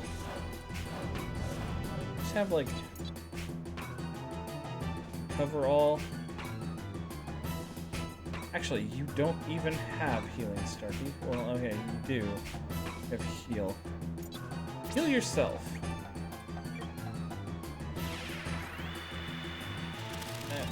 You haven't taken much damage, but I don't like that he's kind of softening you up.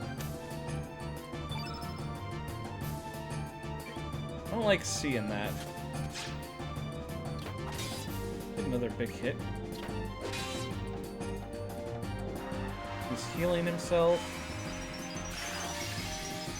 for a lot.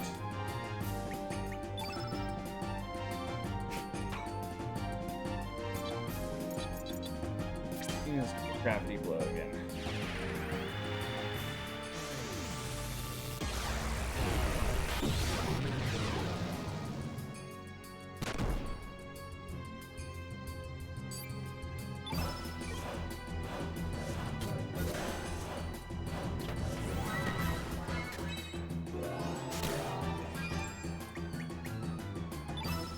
Okay, so his stamina recovery is about the same.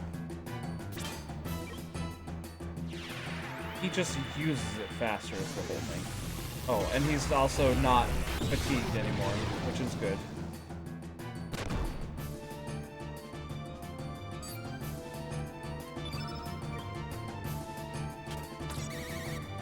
Now we can actually let it rip. Magnified. There it is. That's what I was waiting for.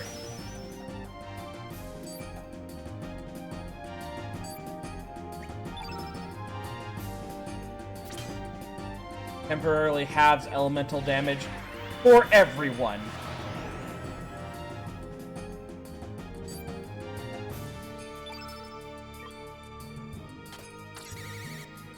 Now we're just in a physical battle. And defend anyways.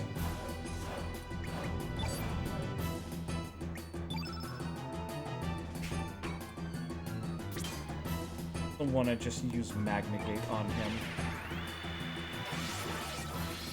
Why let him get hurt by anything? My thinking here.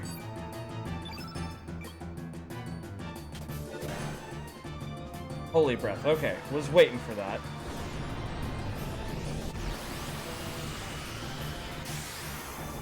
Ow. Alright.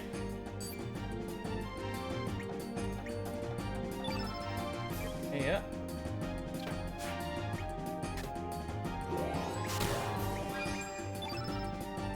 We have here all. We do, okay. It won't hit Link's, but it will heal Starkey and Irina's. Oh wait, no, it did hit Link's. Okay, never mind.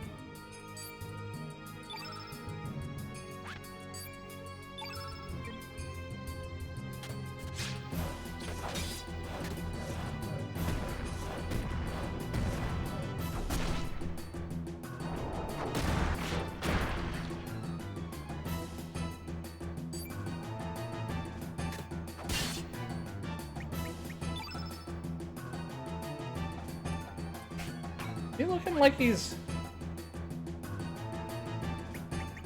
hurting? Maybe standing kind of sideways? I can't tell very clearly. I'm gonna hit him with a glide hook though.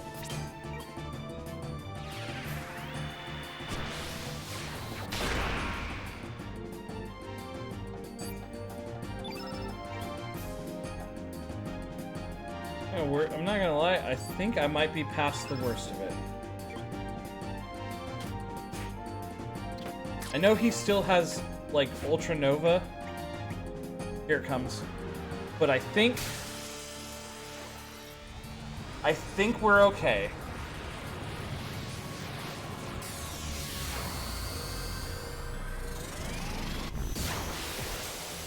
Still missed me.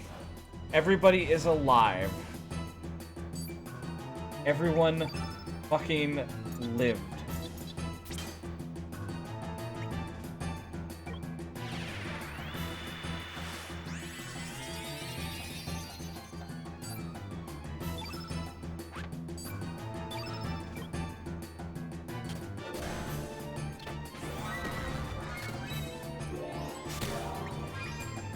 I think that was his trump card. I think that with that gone, he doesn't have anything else he can really pull out on us.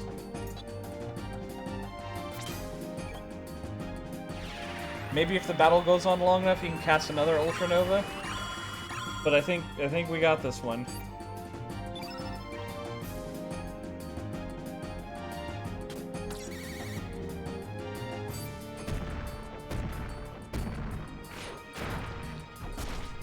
Why do you hate Starkey so much?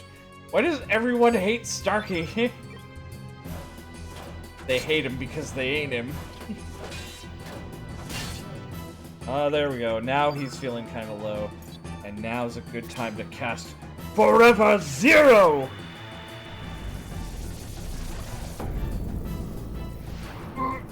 Put it in the ground! Everything gets pulled into the abyss. Welcome to the Shadow Realm! My home, and now yours!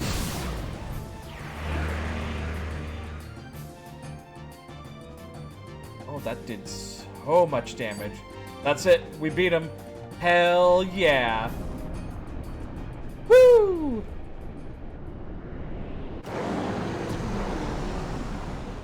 Sometimes all you need is a plan.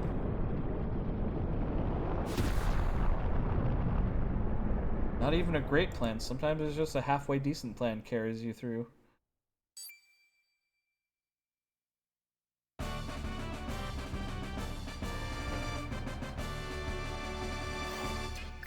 Yeah.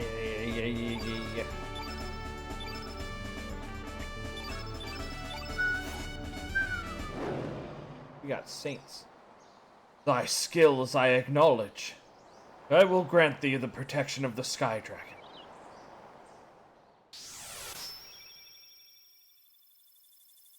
That's all 6 relics collected, baby! The Dead Sea has disintegrated. The gates of time have been opened. The divine protection of the 6 dragons. Venture deep beyond the pearly gates across the dimensions.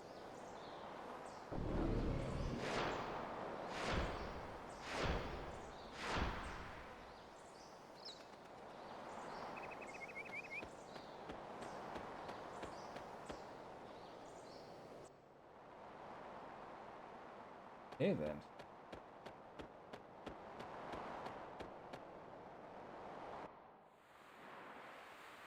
Nice. Mermaid Mom saved the fucking day.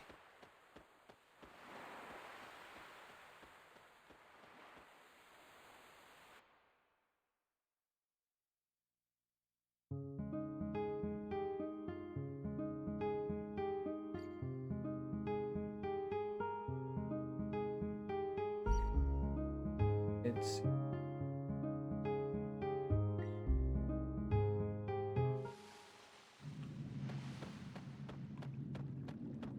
Well, that's right, this shit is closed now, isn't it? On this side. Dead end. What kind of dragon treasure will open it? Remember where that treasure was? The dragon tier? It used to be kept inside a shrine in Goldove. Somebody from the village stole it.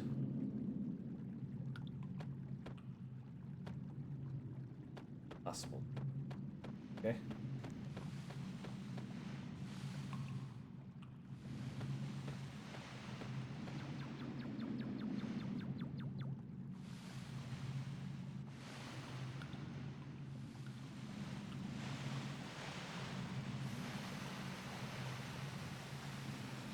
Alright, let's go to the other side, and I...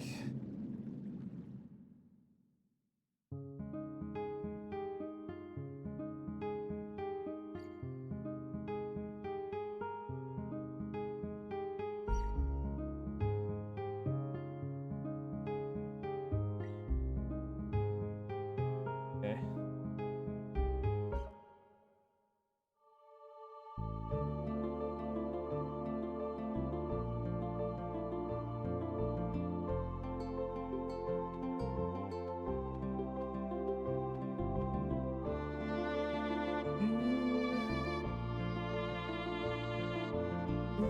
I think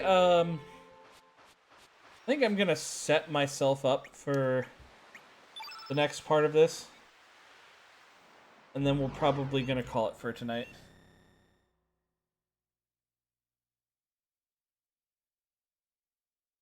It's been fun. I have enjoyed venting about my frustrations with video game movies and talking about Monster Hunter and stuff. And dying once to the White Dragon. Getting just overly, utterly obliterated.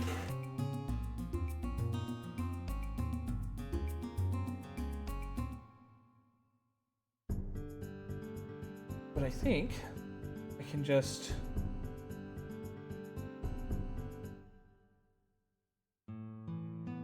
go through one of these fate distortions, right? I think.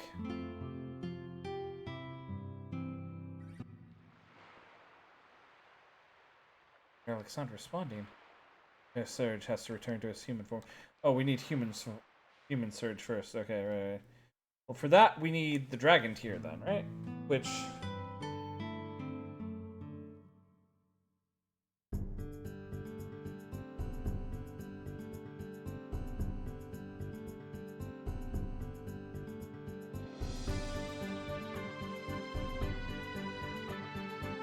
I guess that's the Zeldas. Means this side's dragon tier should also be...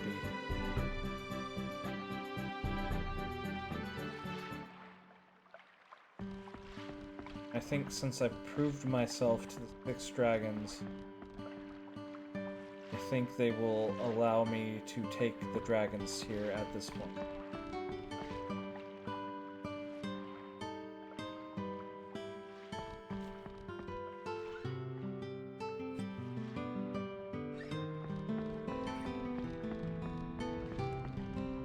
You, halt. Judging by your appearance, you're foreign-born?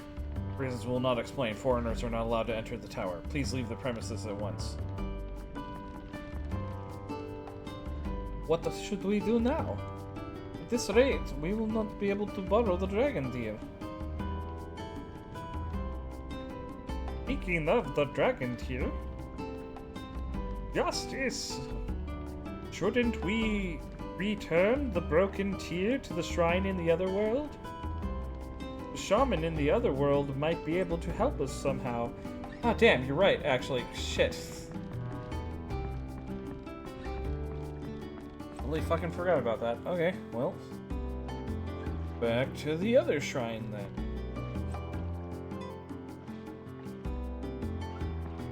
It's been so many... It's been a few weeks.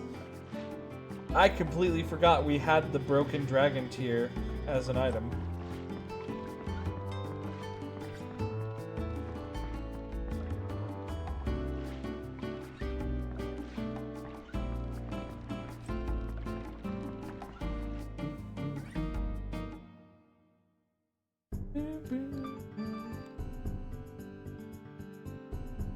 Shut up, phone. Shut up.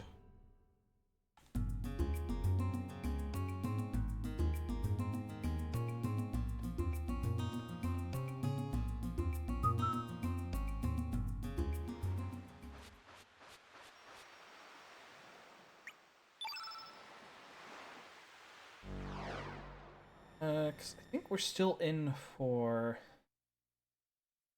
at least a dungeon and like a fight before we can actually recover our body. Or at the very least a fight.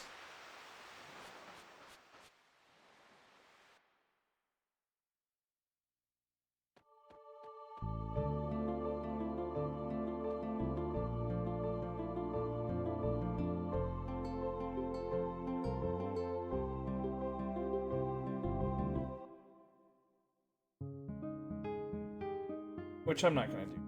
But I will, like I said, I will set myself up so that we can start next time for this.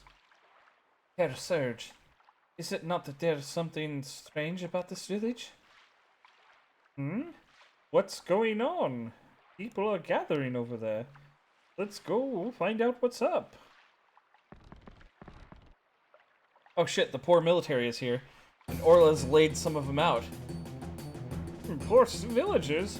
In a small village like this? It's something this odd. Who is that lady? You dare resist the poor military? What if I resist? So what if I resist? Why don't you stop hiding behind your men and try to stop me yourself? I'll make you regret that. Alright, you. Go. Seize this girl. Wait, why me, sir? Don't talk back. This is direct order. Get on with it. On the double. Alright. I mean, I've got a gun. You heard us. Cease your resistance. A woman should be more gentle and ladylike. And spin kick. Laid out.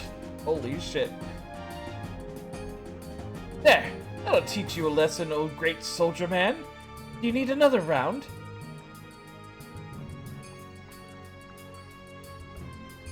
Oh, fuck. I don't get paid enough for this shit. What if it isn't Sir Lynx? We cannot arrest this girl on our own. Please help us, sir. And more of you? You're still no match for me. Leave this village now. God damn it. Didn't want to fight Orla.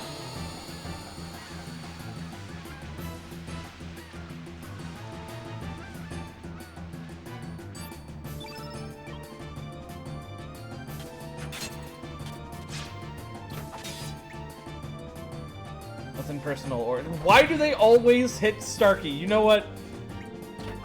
I was gonna say nothing personal, but you hit Starkey. And that's fucking personal to me. Leave the little alien man alone! He's my friend.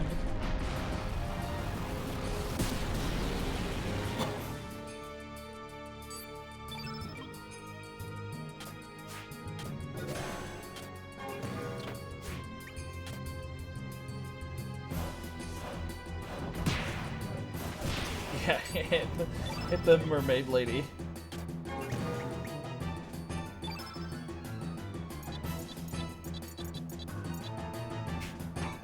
Bomb.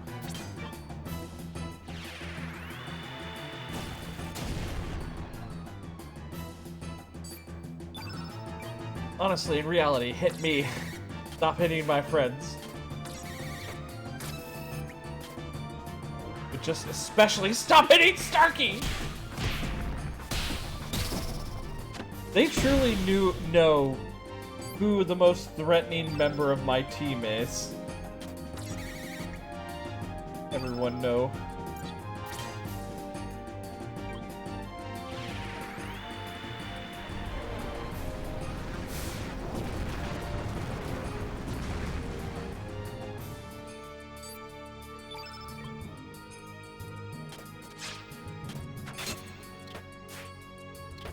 Damn it. Just trying to get stronger.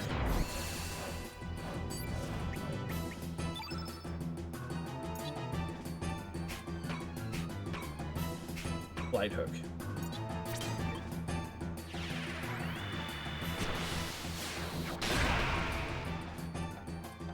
Oh, she's looking a bit winded.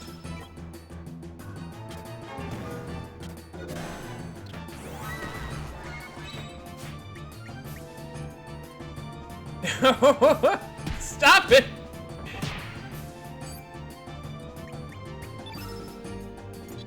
It's so mean.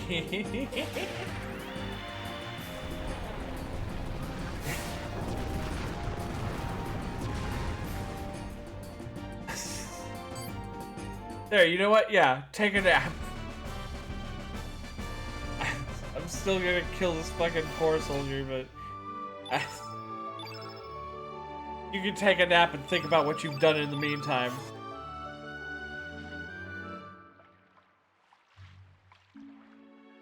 Masterful work, Sir Lynx. I knew we could count on you, sir. Thank you for your troubles. Please leave the rest to us. We'll take her into custody and sentence her at headquarters. Wait, Starkey, order you and your troops to return to headquarters. We will take care of this girl. The village will be under Sir Lynx's command until further notice. Report that back to High Command. That'll be too much trouble for it. Did you not hear? This is an order from your superior officer. If you disobey, you will be court-martialed. Do I make myself clear? Yes, sir. We will gather the troops and head back to headquarters at once, sir. Just him dragging the fucking unconscious bodies into his raft so he can go away. Say that you really are, Serge. Even though you are in a different body? I don't know what happened, but you need to get back to your true self. I can't believe it. Is it possible that such a thing could occur? Hey, even you shouldn't get up so soon. You alright? Though you're a trained fighter, you should refrain from pushing yourself too hard. I'll be fine, but I almost bit the big one this time. Looks like I'm in need of more training. Ooh, that hurts.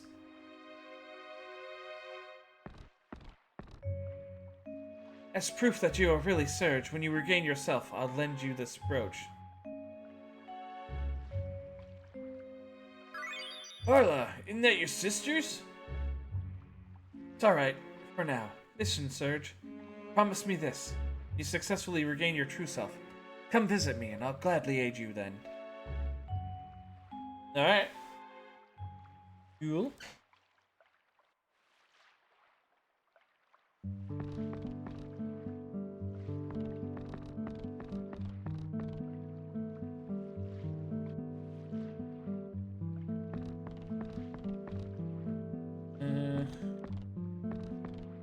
You know what? I'm just gonna go save. I think I'm done for the night. I wasn't expecting that whole big fight. I forgot about that. Hey. Sail out to sea and then save. Alright, everybody. Thank you all for, like, hanging out and joining me tonight. I always enjoy streaming for you guys. It's a great deal of fun. I love these games, and I love sharing them with people. Tomorrow, I will be back with more Yakuza Kiwami 2. And,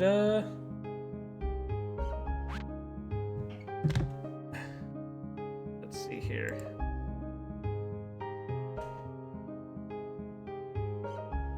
Are you doing anything? Not particularly. Okay, I think we're just gonna end for tonight. You're all absolutely wonderful people, and I appreciate you all being here. And I'll see you tomorrow if you decide to come by for more Yakuza Kiwami 2. And then on Saturday, it'll be me and Mikey playing some Dark Pictures anthology, The Devil in Me. Anyways, have a wonderful night, everybody. Bye-bye now.